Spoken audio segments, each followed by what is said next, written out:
आप लिहो तुम कथा सुधारी।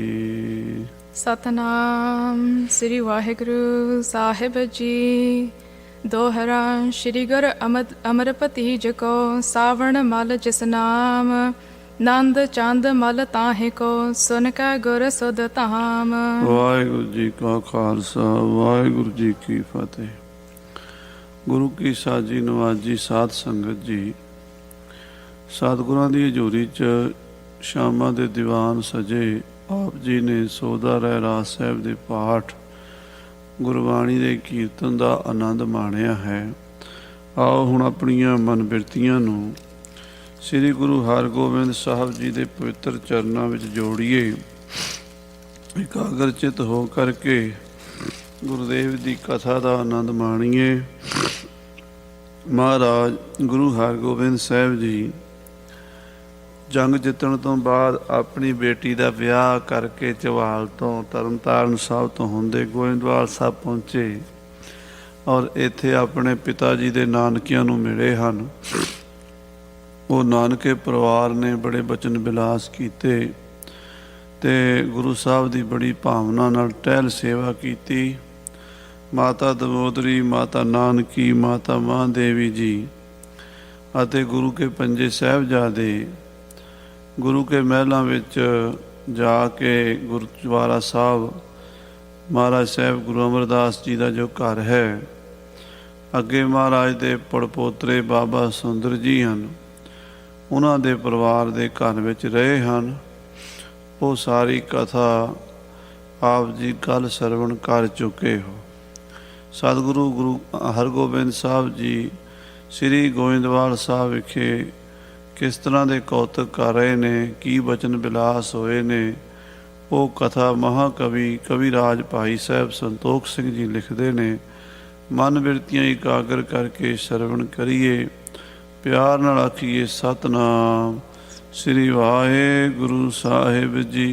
सतनाम श्री वाहिगुरु साहिब जी। दोहरा श्री गुर अमरपति जको श्री गुरु अमरदास जी के भतीजे होए ने बाबा सावण मल जी। उन्हां दा इतिहास पिछे आ चुका है, बड़े करनी वाले होए ने। हाँ जी, सावण मल जिस नाम उन्हां दा नाम बाबा सावण मल सी। गुरु अमरदास जी के भतीजे सन। गुरु अमरदास जी ने उन्होंने बड़ियां बख्शिशां दे के हरिपुर के राज विच पहाड़ां विच भेजिया सी लकड़ लियाण वास्ते। जदों सन 1552-53 विच गुरु जी ने यह नगरी श्री गोइंदवाल साहब वसाणी शुरू की सी। इत्थे लकड़ की बड़ी लोड़ सी।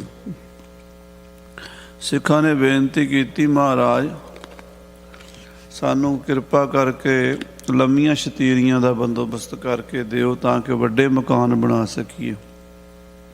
उन्हां दिनां च लैंटर तां हुंदे नहीं सी, लकड़ दे नाल छत बनदे सी। और लकड़ लम्मी पंजाब चों मिलदी नहीं सी, पहाड़ां चों लियाणी पैंदी सी। ते बाबा सावण मल जी नूं गुरु साहब ने अपने हत्थ दा रुमाल दिता सी, सारियां बख्शिशां दे के भेजिया सी। वो हरिपुर दे राज विच गए। हरिपुर दे राजे दा पुत्र जो मर चुका सी, उहनूं जिंदा करके राजे नूं गुरु घर दा श्रद्धालु बनाया। ते फिर बाबा जी उत्थों लकड़ां भेजियां ते गोइंदवाल साहब वड्डे वड्डे मकान बन गए। पर बाबा सावण मल जी के मन च भरम पै गया भी जे मैं वापस गया ना तो ताया जी ने रुमाल वापस ले लेना, ये बड़ा करामाती रुमाल है। वो भरम दे विच उत्थे ही टिके रहे। महाराज ने अपनी शक्ति नाल ही रुमाल वापस मंगा लिया। जदों बाबा जी खाली हो गए फिर वापस आए सन। सो ये बाबा सावण मल जी गुरु साहब के भतीजे सन, गुरु अमरदास जी दे। नंद चंद मल ताहे को उन्हां दे पुत्र का नाम सी चंदमल। सावण मल का पुत्र सी चंदमल। हाँ जी, सुन कै गुर सुध धाम। इन्हों पता लगा भी गुरु हरगोबिंद साहब जी आए ने, तो बाबा ਚੰਦਮਲ ਜੀ ਗੁਰੂ ਸਾਹਿਬ ਨੂੰ ਮਿਲਣ ਆਏ ਹਨ। ਚੌਪਈ ਤਤ ਛਿਨ ਸਤਿਗੁਰ ਕੇ ਟਿਗ ਆਇਓ। ਬਾਬਾ ਸਾਵਣਮਲ ਦੇ ਪੁੱਤਰ ਚੰਦਮਲ ਜੀ ਗੁਰੂ ਹਰਗੋਬਿੰਦ ਸਾਹਿਬ ਦੇ ਦਰਸ਼ਨ ਕਰਨ ਲਈ ਆਏ ਧਰ ਪ੍ਰਸਾਦ ਕੋ ਸੀਸ ਨਿਵਾਇਓ। ਔਰ ਪ੍ਰਸ਼ਾਦ ਰੱਖ ਕੇ ਗੁਰੂ ਸਾਹਿਬ ਦੇ ਚਰਨਾਂ 'ਚ ਮੱਥਾ ਟੇਕਿਆ। ਸਾਦਰ ਨਿਕਟ ਬਿਠਾਵਨ ਕੀਨ। ਮਹਾਰਾਜ ਛੇਵੇਂ ਪਾਤਸ਼ਾਹ ਨੇ ਬਾਬਾ ਚੰਦਮਲ ਜੀ ਨੂੰ ਸਤਿਕਾਰ ਨਾਲ ਆਪਣੇ ਕੋਲ ਬਿਠਾਇਆ ਹੈ ਕੁਸ਼ਲ ਪ੍ਰਸ਼ਨ ਕਹਿ ਸੁਨ ਸੁਖ ਲੀਨ। ਔਰ ਬੜੇ ਸੁਖ ਸ਼ਾਂਤ ਪੁੱਛੀ ਹੈ, ਪਰਿਵਾਰ ਦੀਆਂ ਗੱਲਾਂ ਕੀਤੀਆਂ ਹਨ। ਸੂਪਕਾਰ ਤਿਸ ਛਿਨ ਮਹਿ ਆਵਾ। ਐਨੇ ਨੂੰ ਲੰਗਰ ਤਿਆਰ ਹੋ ਗਿਆ ਤੇ ਰਸੋਈਆ ਮਹਾਰਾਜ ਦੇ ਚਰਨਾਂ 'ਚ ਲੰਗਰੀ ਹਾਜ਼ਰ ਹੋਇਆ। ਅਸਨ ਤਿਆਰ ਸਭ ਬਾਕ ਸੁਨਾਵਾ। ਮਹਾਰਾਜ ਲੰਗਰ ਤਿਆਰ ਹੈ, ਆਪ ਜੀ ਕਿਰਪਾ ਕਰਕੇ ਲੰਗਰ ਛਕੋ। ਲੈ ਆਵਹੋ ਤਬ ਗੁਰੂ ਬਖਾਨਾ। ਸਤਿਗੁਰੂ ਕਹਿੰਦੇ ਭਾਈ ਇੱਥੇ ਲੰਗਰ ਲੈ ਆਓ ਤੇ ਸਤਿਗੁਰੂ ਜੀ ਨੇ ਲੰਗਰ ਲਿਆਉਣ ਦਾ ਹੁਕਮ ਦਿੱਤਾ ਹੈ। ਗਏ ਦਾਸ ਲੈ ਥਾਰ ਮਹਾਨਾ। ਸੇਵਾਦਾਰ ਮਹਾਰਾਜ ਵਾਸਤੇ ਵੱਡਾ ਥਾਲ ਪਰੋਸ ਕੇ ਲੈ ਗਏ। ਸਵਾਦਤ ਅਸਨ ਪਰੋਸਨ ਕਰਿਓ। ਬੜਾ ਸਵਾਦੀ ਵਧੀਆ ਭੋਜਨ ਗੁਰੂ ਸਾਹਿਬ ਨੂੰ ਪਰੋਸਿਆ। ਚੌਂਕੀ ਉੱਪਰ ਲਿਆਏ ਸੋ ਧਰਿਓ। ਲਿਆ ਕੇ ਚੌਂਕੀ ਤੇ ਰੱਖਿਆ ਗੁਰੂ ਸਾਹਿਬ ਦੇ ਸਾਹਮਣੇ। ਦੋਏ ਥਾਰ ਕਹਿ ਔਰ ਅਨਾਏ। ਮਹਾਰਾਜ ਨੇ 2 ਥਾਲ ਹੋਰ ਮੰਗਵਾਏ। ਮਹਾਰਾਜ ਕਹਿੰਦੇ 2 ਥਾਲ ਇੱਥੇ ਹੀ ਸਾਡੇ ਕੋਲ ਲੈ ਆਓ। ਸੁੰਦਰ ਸਸਮਲ ਅਗਰ ਧਰਾਏ। ਇੱਕ ਤਾਂ ਬਾਬਾ ਸੁੰਦਰ ਜੀ ਦੇ ਅੱਗੇ ਰੱਖਿਆ ਤੇ ਇੱਕ ਬਾਬਾ ਚੰਦਮਲ ਜੀ ਦੇ ਅੱਗੇ। ਇਹ ਦੋਵਾਂ ਭਾਈਆਂ ਨੂੰ, ਇਹ ਜਿਹੜਾ ਸੀ ਚੰਦਮਲ, ਇਹ ਤਾਂ ਗੁਰੂ ਅਮਰਦਾਸ ਜੀ ਦੇ ਭਰਾ ਦਾ ਪੋਤਾ ਹੋਣ ਕਰਕੇ ਦੂਰੋਂ ਗੁਰੂ ਸਾਹਿਬ ਛੇਵੇਂ ਪਾਤਸ਼ਾਹ ਦਾ ਚਾਚਾ ਹੀ ਲੱਗਦਾ ਹੈ, ਕਿਉਂਕਿ ਗੁਰੂ ਮਹਾਰਾਜ ਗੁਰੂ ਅਰਜਨ ਦੇਵ ਜੀ ਦਾ ਇਹ ਭਰਾ ਲੱਗਦਾ ਹੈ।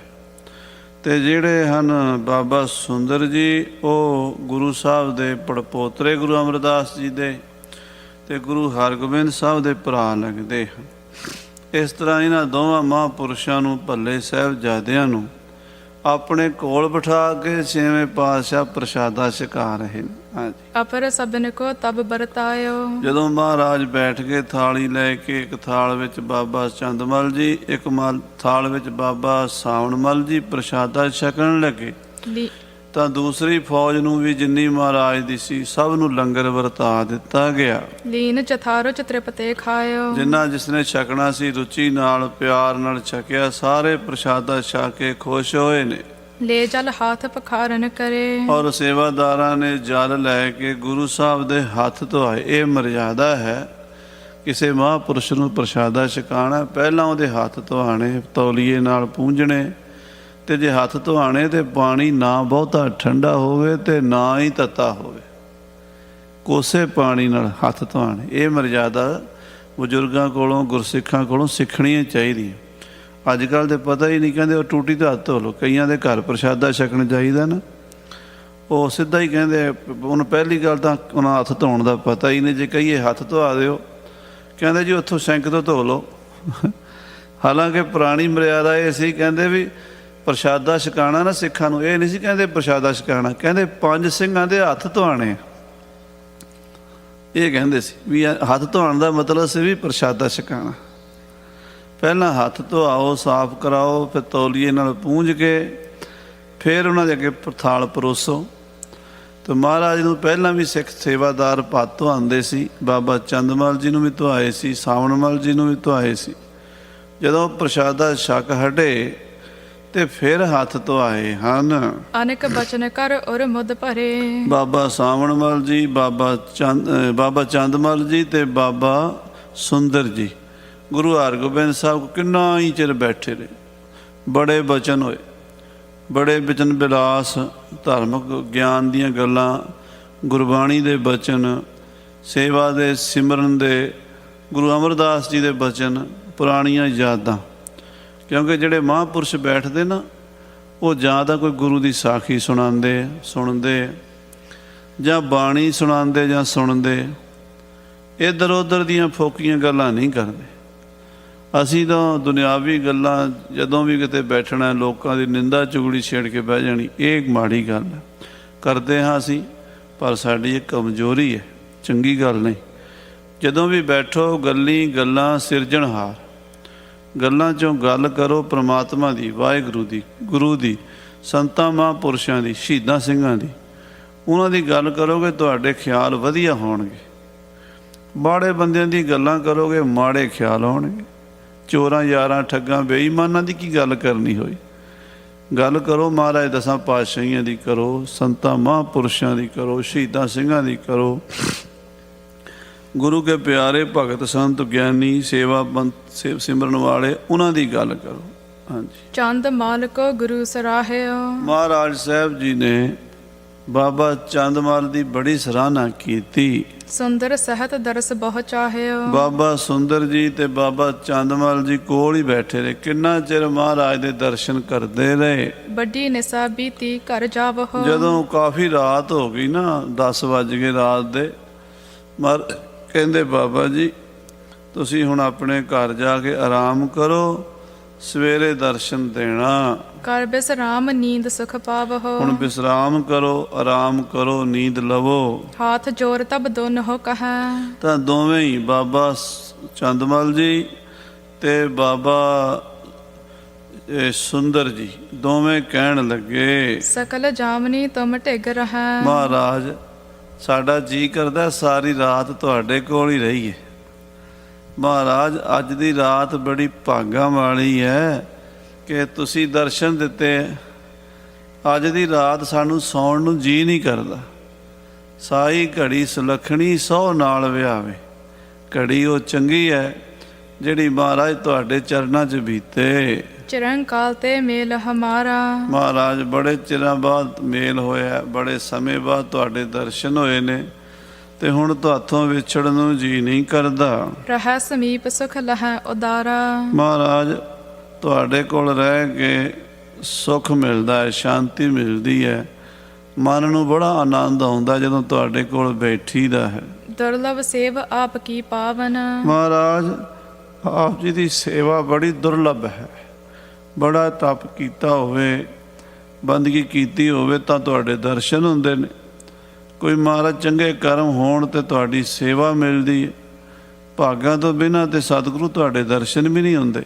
ਵਾਹਿਗੁਰੂ। ਨਿਸਮਹ ਕਰਤ ਰਹਿ ਹੋਏ ਪਾਵਨ। ਮਹਾਰਾਜ ਅਸੀਂ ਰਾਤੀ ਤੁਹਾਡੀ ਸੇਵਾ ਕਰਦੇ ਰਹੀਏ, ਸਾਡਾ ਤੁਸੀਂ ਬਿਰਾਜ ਜਾਓ ਪਲੰਗ ਤੇ ਅਸੀਂ ਦੋਵੇਂ ਮੁੱਠੀ ਚਾਪੀ ਕਰਾਂਗੇ, ਤੁਹਾਡੇ ਚਰਨ ਝਾੜਾਂਗੇ, ਚਰਨ ਦਬਾਵਾਂਗੇ। ਹਾਂਜੀ। ਤਬ ਸਨਮਾਨ ਦੋਹਨ ਕੋ ਦੀਨ। ਮਹਾਰਾਜ ਨੇ ਦੋਵਾਂ ਦਾ ਬੜਾ ਸਨਮਾਨ ਕੀਤਾ। ਉਹਨਾਂ ਦੇ ਬਚਨ ਸੁਣ ਕੇ ਮਹਾਰਾਜ ਕਹਿੰਦੇ ਬਾਬਾ ਜੀ ਤੁਹਾਨੂੰ ਤੁਸੀਂ, ਧੰਨ ਗੁਰੂ ਅਮਰਦਾਸ ਜਿਨ੍ਹਾਂ ਨੇ ਤੁਹਾਨੂੰ ਇਹ ਸੁਮਤ ਦਿੱਤੀ ਹੈ। ਸਾਧ ਸੰਗਤ ਜੀ ਇਹੋ ਜਿਹੀਆਂ ਗੱਲਾਂ ਤੋਂ ਪਤਾ ਲੱਗਦਾ ਨਾ ਵੀ ਮਾਂ ਬਾਪ ਚੰਗੇ ਸੀਗੇ, ਚੰਗੀ ਸਿੱਖਿਆ ਦਿੱਤੀ। ਤੇ ਜੇ ਮਾਂ ਬਾਪ ਨੂੰ ਪਤਾ ਹੀ ਨਹੀਂ ਆਪ ਉਹਨਾਂ ਬੱਚਿਆਂ ਨੂੰ ਕੀ ਸਿੱਖਿਆ ਦੇਣੀ ਹੈ। ਅੱਜ ਅਸੀਂ ਮਾਇਆ ਪਿੱਛੇ ਦੌੜ ਗਏ ਤੇ ਸਾਨੂੰ ਆਪਣੇ ਬੱਚਿਆਂ ਨੂੰ ਸਿੱਖੀ ਦੀ, ਗੁਰਬਾਣੀ ਦੀ, ਗੁਰਮਤ ਦੀ ਗੁੜਤੀ ਦੇਣ ਦਾ ਖਿਆਲ ਹੀ ਨਹੀਂ। ਧੰਨ ਗੁਰੂ ਹਰਗੋਬਿੰਦ ਸਾਹਿਬ ਕਹਿੰਦੇ ਬਾਬਾ ਜੀ ਧੰਨ ਤੁਹਾਡੇ ਵੱਡੇ ਸਨ ਮਹਾਰਾਜ ਤੀਸਰੇ ਪਾਤਸ਼ਾਹ, ਜਿਨ੍ਹਾਂ ਨੇ ਆਪ ਜੀ ਨੂੰ ਇੰਨੀ ਮੱਤ ਦਿੱਤੀ, ਸੁਮੱਤ ਦਿੱਤੀ ਵੀ ਗੁਰੂਆਂ ਦਾ ਸਤਿਕਾਰ ਕਿਵੇਂ ਕਰੀਦਾ ਹੈ। ਜੁਗ ਪਰੇ ਅੰਕ ਮਗਾਵਨ ਕੀਨ। ਜਦੋਂ ਬਾਬਾ ਚੰਦਮਾਲ ਜੀ ਤੇ ਬਾਬਾ ਸੁੰਦਰ ਜੀ ਖਹਿੜਾ ਕਰ ਗਏ ਵੀ ਅਸੀਂ ਜਾਣਾ ਹੀ ਨਹੀਂ, ਇੱਥੇ ਤੁਹਾਡੀ ਸੇਵਾ ਕਰਨੀ, ਇੱਥੇ ਹੀ ਰਹਿਣਾ। ਮਹਾਰਾਜ ਕਹਿੰਦੇ ਠੀਕ ਹੈ। ਫਿਰ ਜਿਹੜਾ ਤੰਬੂ ਛੇਵੇਂ ਪਾਤਸ਼ਾਹ ਨੇ ਲਾਇਆ ਸੀ ਨਾ ਫੌਜ ਦੇ ਵਿੱਚ, ਉਹਦੇ ਵਿੱਚ 2 ਪਲੰਗ ਹੋਰ ਮੰਗਵਾ ਲਏ। ਇੱਕ ਤਾਂ ਸਤਿਗੁਰਾਂ ਦਾ ਆਪਣਾ ਪਲੰਗ ਸੀ ਮਹਾਰਾਜ ਛੇਵੇਂ ਪਾਤਸ਼ਾਹ ਦਾ। ਮਹਾਰਾਜ ਕਹਿੰਦੇ 2 ਪਲੰਗੇ 2 ਮੰਜੇ ਹੋਰ ਲੈ ਕੇ ਆਓ। ਹਾਂਜੀ। ਚੰਦ ਮਲ ਸੁੰਦਰ ਪੌੜਾਏ। ਇਸ ਪਾਸੇ ਮਹਾਰਾਜ ਨੇ ਪਲੰਗ ਤੇ ਬਾਬਾ ਸੁੰਦਰ ਜੀ ਨੂੰ ਬਿਠਾ ਲਿਆ ਕਿ ਤੁਸੀਂ ਇੱਥੇ ਆਰਾਮ ਕਰੋ, ਤੇ ਆਪਣੇ ਸੱਜੇ ਪਾਸੇ ਬਾਬਾ ਚੰਦਮਲ ਜੀ ਨੂੰ। ਇਹ ਦੋਵੇਂ ਗੁਰੂ ਸਾਹਿਬ ਦੀ ਅੰਸ਼ ਬੰਸ ਹੈ ਮਹਾਰਾਜ ਤੀਸਰੇ ਪਾਤਸ਼ਾਹ ਜੀ ਦੀ। ਉਹਨਾਂ ਦੋਵਾਂ ਸਾਹਿਬਜ਼ਾਦਿਆਂ ਨੂੰ ਗੁਰੂ ਕੇ, ਕਿਉਂਕਿ ਬਾਬਾ ਚੰਦਮਲ ਜੀ ਗੁਰੂ ਅਮਰਦਾਸ ਦੇ ਭਰਾ ਦੇ ਪੋਤੇ ਹਨ ਤੇ ਬਾਬਾ ਸੁੰਦਰ ਜੀ ਗੁਰੂ ਅਮਰਦਾਸ ਦੇ ਪੜਪੋਤੇ ਹਨ। ਇਹਨਾਂ ਨੂੰ ਦੋਵਾਂ ਨੂੰ ਆਪਣੇ ਕੋਲ ਹੀ ਮੰਜਿਆਂ ਦੇ ਉੱਤੇ ਸਤਿਗੁਰੂ ਛੇਵੇਂ ਪਾਤਸ਼ਾਹ ਜੀ ਨੇ ਤੰਬੂਆਂ ਵਿੱਚ ਹੀ ਬਾਹਰ ਛਾਉਣੀ ਜਿੱਥੇ ਪਾਈ ਸੀ ਨਾ ਫੌਜ ਦੀ, ਉੱਥੇ ਹੀ ਪੜਾਅ ਕਰਾ ਲਿਆ। ਸਭ ਸੰਗਤ ਸੋ ਗੁਰ ਫਰਮਾਏ। ਸਾਰੀ ਸੰਗਤ ਨੂੰ ਮਹਾਰਾਜ ਕਹਿਣ ਲੱਗੇ ਨਿਜ ਨਿਜ ਸਦਨ ਜਾਏ ਸੁਖ ਪਾਵਹੁ। ਸਾਧ ਸੰਗਤ ਜੀ ਤੁਸੀਂ ਆਪਣੇ ਆਪਣੇ ਘਰਾਂ 'ਚ ਜਾਓ ਤੇ ਘਰ ਜਾ ਕੇ ਘਰਾਂ 'ਚ ਆਰਾਮ ਕਰੋ, ਸੁੱਖ ਲਵੋ, ਰਾਤ ਬਹੁਤ ਹੋ ਗਈ ਹੈ। ਹਾਂਜੀ। ਪਏ ਪ੍ਰਭਾਤ ਬਹੁਰ ਸਭ ਆਵਹੁ। ਸਵੇਰੇ ਉੱਠਾਂਗੇ ਫਿਰ ਦੀਵਾਨ ਸਜੇਗਾ। ਸਵੇਰੇ ਆਇਆ ਜੀ, ਸਵੇਰੇ ਸਾਰਿਆਂ ਨੂੰ ਮਿਲਾਂਗੇ। ਹਾਂਜੀ, ਮਾਨ ਹੁਕਮ ਸਭ ਗਮਨੇ ਧਮ। ਮਹਾਰਾਜ ਛੇਵੇਂ ਪਾਤਸ਼ਾਹ ਦਾ ਹੁਕਮ ਮੰਨ ਕੇ ਗੋਇੰਦਵਾਲ ਸਾਹਿਬ ਦੀ ਸਾਰੀ ਸੰਗਤ ਆਪਣੇ ਆਪਣੇ ਘਰਾਂ ਨੂੰ ਚਲੀ ਗਈ ਗੁਰ ਜਸ ਉਚਰਤ ਕਿਆ ਬਿਸਰਾਮੂ। ਤੇ ਗੁਰੂ ਗੁਰੂ ਜਪਦੇ ਬੜੇ ਪਿਆਰ ਨਾਲ ਸਾਰਿਆਂ ਨੇ ਵਿਸਰਾਮ ਕੀਤਾ। ਰਾਤ ਕੱਟੀ ਹੈ। ਵੱਡੇ ਭਰਿਆੰਕ ਪੌੜ ਗੁਰ ਗਏ। ਵੱਡੇ ਸਾਰੇ ਪਲੰਗ ਤੇ ਮਹਾਰਾਜ ਛੇਵੇਂ ਪਾਤਸ਼ਾਹ ਬਿਰਾਜ, ਕਿਉਂਕਿ ਸਤਿਗੁਰਾਂ ਦਾ ਕੱਦ 7 ਫੁੱਟ ਤੋਂ ਵੀ ਜ਼ਿਆਦਾ ਸੀਗਾ ਤੇ 7.5 ਮਣ ਸਰੀਰ ਦਾ ਭਾਰ ਸੀਗਾ। ਮਹਾਂਬਲੀ ਸਤਿਗੁਰੂ ਬਹੁਤ ਬਲੀ ਸਨ ਛੇਵੇਂ ਪਾਤਸ਼ਾਹ। ਪਲੰਗ ਵੀ ਬੜਾ ਵੱਡਾ ਹੁੰਦਾ ਸੀ ਮਹਾਰਾਜ ਦਾ, ਮਾਮੂਲੀ ਪਲੰਗ ਦੇ ਤੇ ਥੋੜਾ ਫਿਰੰਦੇ ਸੀ। ਬਹੁਤ ਵੱਡਾ ਪਲੰਗ, ਉਹਦੇ ਤੇ ਮਹਾਰਾਜ ਛੇਵੇਂ ਪਾਤਸ਼ਾਹ ਜੀ ਬਿਰਾਜ ਗਏ। ਦੁਆ ਸਿੱਖ ਸੇਵਾ ਹਿਤ ਥਿਤ ਭਏ। ਇਹਦੇ ਇੱਕ ਪਾਸੇ ਬਾਬਾ ਸੁੰਦਰ ਜੀ ਵੀ ਸੌਂ ਗਏ ਪਲੰਗ ਤੇ, ਦੂਜੇ ਪਲੰਗ ਤੇ ਬਾਬਾ ਚੰਦਮਲ ਜੀ ਸੌਂ ਗਏ ਤੇ 2 ਸਿੱਖ ਪਹਿਰੇਦਾਰ ਮਹਾਰਾਜ ਦੇ ਤੰਬੂ ਦੇ ਚ ਸੇਵਾ ਤੇ ਰਹਿ ਗਏ ਖੜੇ। ਹਾਂਜੀ, ਪੌਨ ਕਰਤ ਇੱਕ ਬੀਜਨ ਸਾਥ। ਪੱਖਾ ਲੈ ਕੇ ਇੱਕ ਸਿੱਖ ਤੇ ਪੱਖਾ ਚੱਲ ਰਿਹਾ ਹੈ, ਦਤਿਓ ਚਰਨ ਪਲੋਟਤ ਹਾਥ। ਦੂਜਾ ਮਹਾਰਾਜ ਦੇ ਚਰਨ ਪਲੋਸਦਾ ਹੈ, ਚਰਨਾਂ ਦੇ ਉੱਤੇ ਮਾਲਿਸ਼ ਕਰਦਾ, ਚਰਨ ਦਬਾਉਂਦਾ, ਮੁੱਠੀ ਚਾਪੀ ਕਰਦਾ ਹੈ। ਚਾਂਪੀ ਕਰਤ ਪ੍ਰੇਮ ਤੇ ਸੋਈ। ਉਹ ਦੂਜਾ ਸਿੱਖ ਪ੍ਰੇਮ ਨਾਲ ਮੁੱਠੀ ਚਾਪੀ ਕਰ ਰਿਹਾ ਤੇ ਇੱਕ ਸਿੱਖ ਪੱਖਾ ਚੱਲ ਰਿਹਾ ਸਤਿਗੁਰੂ ਜੀ ਨੂੰ, ਕਿਉਂਕਿ ਗਰਮੀ ਬੜੀ ਸੀਗੀ। ਜੇਠ ਦਾ ਮਹੀਨਾ ਜਾ ਰਿਹਾ ਸੀ ਤੇ ਹਾੜ ਦਾ ਮਹੀਨਾ ਆਉਣ ਵਾਲਾ ਸੀ। ਜੇਠ ਦੀ 26 ਨੂੰ ਬੀਬੀ ਬੀਰੋ ਦਾ ਵਿਆਹ ਹੋਇਆ ਤੇ ਉਸ ਤੋਂ ਤੀਜਾ ਕੁ ਦਿਨ, ਦੂਜਾ ਕੁ ਦਿਨ ਸਮਝ ਲਓ 27 ਜਾਂ 28 ਤਰੀਕ ਜੇਠ ਦੀ ਗਰਮੀ ਦਾ ਹੋਣੀ ਸੀ। ਇਸ ਕਰਕੇ ਪੱਖਾ ਚਲਾ ਰਿਹਾ ਸਿੱਖ, ਇੱਕ ਪੱਖੇ ਦੀ ਸੇਵਾ ਕਰਦਾ ਤੇ ਦੂਜਾ ਮਹਾਰਾਜ ਦੀ ਮੁੱਠੀ ਚਾਪੀ ਕਰਦਾ ਹੈ। ਸ਼੍ਰੀ ਗੁਰ ਨਿੰਦਰਾ ਕੇ ਬਸ ਹੋਈ। ਸਤਿਗੁਰੂ ਜੀ ਦੇ ਨੇਤਰ ਬੰਦ ਹੋ ਗਏ ਤੇ ਮਹਾਰਾਜ ਬਿਰਾਜਮਾਨ ਹੋ ਗਏ। ਹੋਤੇ ਉਨੀਂਦੇ ਦੁਆ ਨਿਸਕੇਰੇ। 2 ਰਾਤਾਂ ਦੇ ਮਹਾਰਾਜ ਉਨੀਂਦਰੇ ਸਨ। ਪਹਿਲੀ ਰਾਤ ਜੰਗ ਛਿੜ ਗਿਆ ਸੀ, ਸਾਰੀ ਰਾਤ ਜਾਗਦਿਆਂ ਲੰਘੀ। ਦੂਜੀ ਰਾਤ ਬੇਟੀ ਦਾ ਵਿਆਹ ਸੀਗਾ, ਉਹ ਵੀ ਲੰਘ ਗਈ। 2 ਰਾਤਾਂ ਦੇ ਆਰਾਮ ਨਹੀਂ ਕੀਤਾ, 2 ਦਿਨ ਤੇ 2 ਰਾਤਾਂ ਦੇ ਥੱਕੇ ਹੋਏ ਸਨ ਸਤਿਗੁਰੂ ਜੀ। ਸੁੰਦਰ ਚੰਦ ਮਾਲ ਤਬ ਹੇਰੇ। ਬਾਬਾ ਸੁੰਦਰ ਜੀ ਤੇ ਬਾਬਾ ਚੰਦਮਲ ਜੀ ਨੇ ਵੇਖਿਆ ਕਰੈ ਪਰਸਪਰ ਜੰਗ ਪ੍ਰਸੰਗ। ਤੇ ਗੁਰੂ ਸਾਹਿਬ ਜੀ ਦੇ ਬਾਰੇ ਜੰਗ ਦੀਆਂ ਗੱਲਾਂ ਆਪਸ 'ਚ ਕਰੀ ਜਾਂਦੇ ਵੀ ਮਹਾਰਾਜ ਬੜਾ ਵੱਡਾ ਜੰਗ ਲੜ ਕੇ ਆਏ ਨੇ। ਸ਼ਰਮਤ ਅਹ ਤੁਰ ਕਨ ਗਨ ਭੰਗ। ਤੇ ਆਪਸ 'ਚ ਬਾਬਾ ਸਾਵਣ ਮਲ, ਬਾਬਾ ਚੰਦਮਲ ਜੀ ਤੇ ਬਾਬਾ ਸੁੰਦਰ ਜੀ ਕਹਿੰਦੇ ਜੰਗ ਬਹੁਤ ਵੱਡਾ ਕੀਤਾ, ਬਹੁਤ ਤੁਰਕਾਂ ਨੂੰ ਮਾਰਿਆ ਸਤਿਗੁਰੂ ਜੀ ਨੇ ਜੰਗ ਦੇ ਮੈਦਾਨ ਵਿੱਚ। ਕਰਿਓ ਮਹਾਬਲ ਕਈ ਹਜ਼ਾਰ। ਮਹਾਬਲੀ ਸਤਿਗੁਰੂ ਨੇ 7000 ਤੁਰਕ ਮਾਰੇ ਹਨ। 3 ਜਾਮ ਮਹਿਕੀਨ ਸੰਘਾਰ। ਕਹਿੰਦੇ 3 ਪਹਿਰਾਂ ਜੀ 7000 ਫੌਜ ਨਿਬੇੜ ਦਿੱਤੀ। ਕੋਈ ਸੌਖਾ ਨਹੀਂ, ਕਹਿਣਾ ਸੌਖਾ 7000 ਬੰਦਾ। ਜੇ 7000 ਲਾਸ਼ਾਂ ਪਈਆਂ ਹੋਣ ਤੇ ਧਰਤੀ ਢੱਕੀ ਜਾਂਦੀ ਹੈ। ਅੰਮ੍ਰਿਤਸਰ ਦੀ ਸਾਰੀ ਧਰਤੀ ਲਾਸ਼ਾਂ ਨਾਲ ਢੱਕੀ ਗਈ ਸੀ ਤੇ ਗੁਰੂ ਸਾਹਿਬ ਇੰਨੀ ਵੈਰੀਆਂ ਦੀ ਫੌਜ ਮਾਰ ਕੇ ਆਏ ਨੇ। ਕਹਿ ਤਾ ਗੁਰ ਤੇ ਸ਼ਾਂਤ ਸਰੂਪ। ਆਪਸ 'ਚ ਬਾਬਾ ਚੰਦਮਲ ਜੀ ਤੇ ਬਾਬਾ ਸੁੰਦਰ ਜੀ ਬਚਨ ਕਰੀ ਜਾਂਦੇ, ਕਹਿੰਦੇ ਸਤਿਗੁਰੂ ਤੇ ਮਹਾਰਾਜ ਤਾਂ ਮਹਾਂਬਲੀ ਨੇ ਛੇਵੇਂ ਪਾਤਸ਼ਾਹ ਪਹਿਲੇ ਸਤਿਗੁਰੂ ਸ਼ਾਂਤ ਸਰੂਪ ਸੀਗੇ। ਗੁਰੂ ਨਾਨਕ ਦੇਵ ਜੀ ਤੋਂ ਲੈ ਕੇ ਗੁਰੂ ਅੰਗਦ ਦੇਵ, ਗੁਰੂ ਅਮਰਦਾਸ ਜੀ, ਸ੍ਰੀ ਗੁਰੂ ਰਾਮਦਾਸ ਜੀ, ਗੁਰੂ ਅਰਜਨ ਦੇਵ ਜੀ ਸ਼ਾਂਤ ਸਰੂਪ ਸਨ। ਕੋਈ ਲੜਾਈ ਝਗੜਾ, ਕੋਈ ਸ਼ਸਤਰ ਬਸਤਰ ਨਹੀਂ ਸੀ ਰੱਖਦੇ। ਸ਼ਸਤਰ ਧਰੇ ਕਿਆ ਰੀਤ ਅਨੂਪ। ਇਹਨਾਂ ਨੇ ਸ਼ਸਤਰ ਧਾਰਨ ਕਰ ਲਏ ਨੇ, ਇਹਨਾਂ ਦੀ ਰੀਤ ਨਿਆਰੀ ਹੈ। ਹਾਂਜੀ, ਜਿਸ ਪ੍ਰਕਾਰ ਧਾਰੇ ਹਥਿਆਰ। ਜਿਸ ਤਰ੍ਹਾਂ ਇਹਨਾਂ ਨੇ ਸ਼ਸਤਰ ਰੱਖੇ ਹਨ ਤੈਸੇ ਕਰੇ ਤੁਰਕ ਸੰਘਾਰ। ਉਦਾਂ ਫਿਰ ਸ਼ਸਤਰ ਦੇ ਨਾਲ ਦੁਸ਼ਮਣਾਂ ਦਾ, ਵੈਰੀਆਂ ਦਾ ਸੰਘਾਰ ਵੀ ਕੀਤਾ, ਦੁਸ਼ਟਾਂ ਦਾ ਨਿਬੇੜਾ ਵੀ ਕੀਤਾ ਹੈ। ਜਥਾ ਡੀਲ ਵੱਡ ਬਲ ਕੇ ਸਾਥ। ਜਿੱਡੇ ਵੱਡੇ ਜਵਾਨ ਹਨ, ਜਿੱਡੇ ਬਲੀ ਹਨ, ਤਥਾ ਰਿਪਨ ਦਿਖਰਾਏ ਹਾਥ। ਉਦਾਂ ਵੈਰੀਆਂ ਨੂੰ ਹੱਥ ਵੀ ਦਿਖਾਏ ਨੇ ਇਹਨਾਂ ਨੇ ਆਪਣੇ। ਸਫਲ ਕਰਿਓ ਬਲ ਸ਼ਸਤਰ ਧਰਨ ਕੋ। ਇਹਨਾਂ ਨੇ ਸ਼ਸਤਰ ਧਾਰਨ ਦਾ ਤੇ ਬਲੀ ਹੋਣ ਦਾ ਜਿਹੜਾ ਕਾਰਜ ਸਫਲ ਕਰ ਦਿੱਤਾ ਹੈ। ਸਭ ਤੇ ਅਦਕ ਕਰਿਓ ਰਣ ਗਨ ਕੋ। ਇਹਨਾਂ ਨੇ ਸਭ ਤੋਂ ਜ਼ਿਆਦਾ ਯੁੱਧ ਕਰਕੇ ਮੈਦਾਨੇ ਜੰਗ 'ਚ ਵੈਰੀਆਂ ਨੂੰ ਮਾਰਿਆ ਹੈ। ਸੰਗ ਸਪਾਟ ਸਿੱਖ ਸੇਵਡ ਭਾਗੇ। ਧੰਨ ਹਨ ਇਹਨਾਂ ਦੇ ਸਿੱਖ ਜਿਹੜੇ ਇਹਨਾਂ ਵਾਸਤੇ ਮੈਦਾਨੇ ਜੰਗ 'ਚ ਲੜਦੇ ਹਨ, ਜਿਹੜੇ ਗੁਰੂ ਦੇ ਪਿਆਰ ਵਿੱਚ ਜਾਨਾਂ ਤਲੀ ਦੇ ਧਰ ਕੇ ਜੂਝਦੇ ਹਨ, ਸ਼ਹੀਦੀਆਂ ਪਾਉਂਦੇ ਹਨ। ਉਹ ਸਿੱਖ ਵੀ ਧਨ ਹਨ। ਕੋਈ ਕਿਸੇ ਵਾਸਤੇ ਨਹੀਂ ਮਰਦਾ। ਮੌਤ ਦੇ ਨਾਂ ਤੋਂ ਤਾਂ ਸਾਧ ਸੰਗਤ ਜੀ ਹਰ ਇੱਕ ਬੰਦੇ ਨੂੰ ਕੰਬਣੀ ਛਿੜ ਜਾਂਦੀ ਹੈ, ਪਰ ਉਹ ਵੀ ਬੰਦੇ ਨੇ ਜਿਹੜੇ ਗੁਰੂ ਵਾਸਤੇ ਹੱਸ ਹੱਸ ਕੇ ਜਾਨਾਂ ਵਾਰ ਦਿੰਦੇ ਨੇ, ਸ਼ਹੀਦੀਆਂ ਪਾ ਜਾਂਦੇ ਨੇ। ਧੰਨ ਹਨ ਗੁਰੂ ਮਹਾਰਾਜ ਦੇ ਸਿੱਖ। ਹਾਂਜੀ, ਜੇ ਇਨ ਕੀ ਸੇਵਾ ਮਹ ਲਾਗੇ। ਕਹਿੰਦੇ ਧੰਨ ਹਨ ਉਹ ਸਿੱਖ ਜਿਹੜੇ ਇਹਨਾਂ ਦੀ ਸੇਵਾ ਕਰਦੇ, ਇਹਨਾਂ ਦੀ ਸੇਵਾ 'ਚ ਲੱਗੇ ਹਨ। ਮਰੇ ਜੰਗ ਸੇ ਸੁਰਗ ਸਦਾਏ। ਧੰਨ ਹਨ ਉਹ ਸਿੱਖ ਜਿਹੜੇ ਗੁਰੂ ਵਾਸਤੇ ਤੇਗਾ ਮਾਰ ਕੇ ਮੈਦਾਨੇ ਜੰਗ 'ਚ ਸ਼ਹੀਦ ਹੋ ਗਏ ਨੇ, ਨਿਸ਼ਚੇ ਕਰਕੇ ਉਹ ਸੱਚਖੰਡ ਗਏ ਨੇ। ਉਹਨਾਂ ਦਾ ਜਨਮ ਮਰਨ ਕੱਟਿਆ ਗਿਆ, ਉਹਨਾਂ ਨੂੰ ਪਰਮ ਪਦਵੀ ਦੀ ਪ੍ਰਾਪਤੀ ਹੋ ਗਈ ਹੈ। ਜੇਤ ਸਾਥ ਹੈ ਸੇਵਕ ਮਾਏ। ਜਿਉਂਦੇ ਵੀ ਗੁਰੂ ਦੀ ਸੇਵਾ ਕੀਤੀ ਤੇ ਮਰਦਿਆਂ ਵੀ ਗੁਰੂ ਦੀ ਸੇਵਾ ਕੀਤੀ। ਉਹਨਾਂ ਸ਼ਹੀਦਾਂ ਦਾ ਜੀਵਨ ਵੀ ਸਫਲ, ਉਹਨਾਂ ਸ਼ਹੀਦਾਂ ਦਾ ਮਰਨਾ ਵੀ ਸਫਲ। ਇਨ ਦੋਨੋਂ ਸਿੱਖਿਆਨ ਦਿਸ਼ ਦੇਖੋ। ਕਹਿੰਦੇ ਇਹਨਾਂ ਦੋਵਾਂ ਸਿੱਖਾਂ ਵੱਲ ਵੇਖੋ। ਆ ਜਿਹੜੇ ਦੋ ਗੁਰੂ ਕੇ ਸਿੱਖ ਨੇ, ਇੱਕ ਪੱਖਾ ਚੱਲ ਰਿਹਾ ਸਾਰੀ ਰਾਤ ਇਹਨੇ ਜਾਗਣਾ, ਤੇ ਦੂਜਾ ਮਹਾਰਾਜ ਦੀ ਮੁੱਠੀ ਚਾਪੀ ਕਰ ਰਿਹਾ। ਕੋਈ ਤਨਖਾਹ ਤਾਂ ਨਹੀਂ ਲੈਣੀ, ਕੋਈ ਦੁਨਿਆਵੀ ਮੰਗ ਤਾਂ ਨਹੀਂ ਹੈ, ਬਸ ਇੱਕੋ ਹੀ ਹੈ ਵੀ ਗੁਰੂ ਨਦਰ ਕਰ ਦੇਵੇ, ਇਹ ਲੋਕ ਸੁਖੀਏ ਪਰਲੋਕ ਸਵੇਲੇ ਬਣਾ ਦੇਗਾ। ਲੱਖ ਖੁਸ਼ੀਆਂ ਪਾਤਸ਼ਾਹੀਆਂ ਜੇ ਸਤਿਗੁਰੂ ਨਦਰ ਕਰੇ। ਇਹ ਪਿਆਰ ਬਣਾਇਆ ਨਹੀਂ ਬਣਦਾ, ਇਹ ਦਰਗਾਹ ਵੱਲੋਂ ਹੀ ਮਿਲਦਾ ਜਿਹੜਾ ਇਹਨਾਂ ਗੁਰਸਿੱਖਾਂ ਦੇ ਦਿਲਾਂ ਵਿੱਚ ਗੁਰੂ ਪ੍ਰਤੀ ਹੈ। ਕਰਤ ਸੇਵਕੋ ਪ੍ਰੇਮ ਵਿਸ਼ੇਖੋ। ਇਹ ਗੁਰੂ ਨਾਲ ਪਿਆਰ ਕਰਨ ਵਾਲੇ ਗੁਰੂ ਦੇ ਪਿਆਰੇ ਸਿੱਖ ਨੇ, ਬਹੁਤ ਪ੍ਰੇਮ ਨਾਲ ਸੇਵਾ ਕਰ ਰਹੇ ਨੇ। ਚੰਦ ਮਲ ਸੁਨੀਐ ਹਿਤ ਠਾਨ। ਬਾਬਾ ਸੁੰਦਰ ਜੀ ਕਹਿੰਦੇ, ਹੇ ਚੰਦ ਮਲ ਜੀ ਸੁਣੋ, ਸੇਵ ਸਮਾਨ ਨਹੀਂ ਕੁਛ ਆਨ। ਬਾਬਾ ਸੁੰਦਰ ਜੀ ਕਹਿੰਦੇ, ਚਾਚਾ ਜੀ ਸੇਵਾ ਵਰਗੀ ਦੁਨੀਆ ਤੇ ਕੋਈ ਚੀਜ਼ ਨਹੀਂ। ਸੇਵਾ ਕਰਕੇ ਸਾਡੇ ਵੱਡਿਆਂ ਨੇ, ਮਹਾਰਾਜ ਗੁਰੂ ਅਮਰਦਾਸ ਜੀ ਨੇ ਗੁਰਤਾ ਗੱਦੀ ਪਾਈ ਸੀ। ਸੇਵਾ ਕਰਕੇ ਹੀ ਗੁਰੂ ਰਾਮਦਾਸ ਜੀ ਗੁਰੂ ਬਣੇ ਸੀ। ਸੇਵਾ ਕਰਕੇ ਹੀ ਸਾਰੇ ਸੰਤ ਮਹਾਂਪੁਰਸ਼ ਬ੍ਰਹਮ ਗਿਆਨੀ ਕਰਨੀਆਂ ਵਾਲੇ ਪ੍ਰਵਾਨ ਚੜ੍ਹੇ ਹਨ।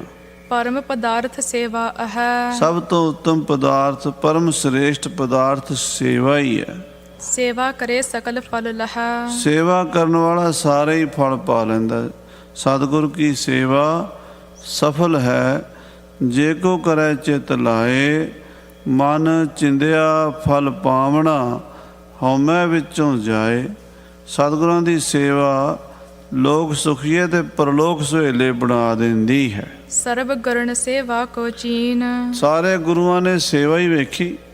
ਗੁਰੂ ਨਾਨਕ ਦੇਵ ਜੀ ਨੇ ਭਾਈ ਲਹਿਣੇ ਦੀ ਸੇਵਾ ਵੇਖ ਕੇ ਉਹਨਾਂ ਨੂੰ ਸ੍ਰੀ ਗੁਰੂ ਅੰਗਦ ਦੇਵ ਦਾ ਰੂਪ ਦਿੱਤਾ, ਆਪਣੀ ਗੱਦੀ ਦਿੱਤੀ, ਆਪਣਾ ਹੀ ਰੂਪ ਬਣਾ ਲਿਆ। ਨਿਜ ਪਦ ਉੱਚੋ ਸੇਵਕ ਦੀਨ। ਆਪਣੇ ਸੇਵਕਾਂ ਨੂੰ ਹੀ ਵਡਿਆਈ ਦਿੰਦੇ ਰਹੇ ਗੁਰੂ ਸਾਹਿਬ ਮਹਾਰਾਜ, ਸਾਰੀਆਂ ਪਾਤਸ਼ਾਹੀਆਂ।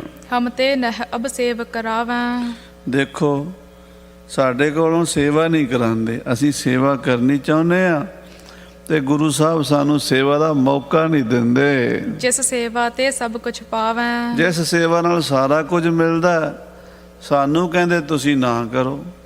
ਅਸੀਂ ਮਹਾਰਾਜ ਦੀ ਮੁੱਠੀ ਚਾਪੀ ਕਰਨੀ ਚਾਹੁੰਦੇ ਸੀ ਤੇ ਸਾਨੂੰ ਇੰਨਾ ਮਾਣ ਦਿੱਤਾ। ਸਾਨੂੰ ਕਹਿੰਦੇ ਵੀ ਸਾਡੇ ਕੋਲ ਹੀ ਜੇ ਸੌਣਾ ਇੱਥੇ ਮੰਜੇ ਮੰਗਾ ਦੇਣੇ, ਇੱਥੇ ਹੀ ਸੌਂ। ਆਪਣੇ ਤੋਂ ਵੀ ਵਧੀਆ ਬਿਸਤਰੇ ਸਾਨੂੰ ਲਵਾ ਦਿੱਤੇ ਆ। ਪ੍ਰਸ਼ਾਦਾ ਵੀ ਸਾਨੂੰ ਕੋਲ ਬਿਠਾ ਕੇ ਆਪਣੀ ਫੌਜ ਦੇ ਲੰਗਰ ਦਾ ਛਕਾਇਆ। ਉਦੋਂ ਬਾਬਾ ਸੁੰਦਰ ਜੀ ਦਾ ਘਰ ਵੀ ਉੱਥੇ ਸੀ। ਬਾਬਾ ਚੰਦਮਲ ਜੀ, ਬਾਬਾ ਸਾਵਣ ਮਲ ਦੇ ਪੁੱਤਰ, ਉਹਨਾਂ ਦਾ ਘਰ ਵੀ ਉੱਥੇ ਸੀ। ਵੀ ਉਹ ਉਹਨਾਂ ਦੇ ਘਰ ਪ੍ਰਸ਼ਾਦਾ ਜਾ ਕੇ ਉਹਨਾਂ ਨੇ ਛਕ ਕੇ ਸੌਣਾ ਸੀ, ਪਰ ਮਹਾਰਾਜ ਕਹਿੰਦੇ ਨਹੀਂ, ਇੱਥੇ ਗੁਰੂ ਦੀ ਫੌਜ ਦੇ ਵਿੱਚ ਲੰਗਰ ਬਣਿਆ, ਜਿਹੜਾ ਅਸੀਂ ਛਕਣਾ ਤੁਸੀਂ ਵੀ ਛਕਣਾ। ਫਿਰ ਉੱਥੇ ਹੀ ਮੰਜੇ ਮੰਗਾ ਲਏ ਵੀ ਇੱਥੇ ਸਾਡੇ ਕੋਲ ਹੀ ਸੌਂ।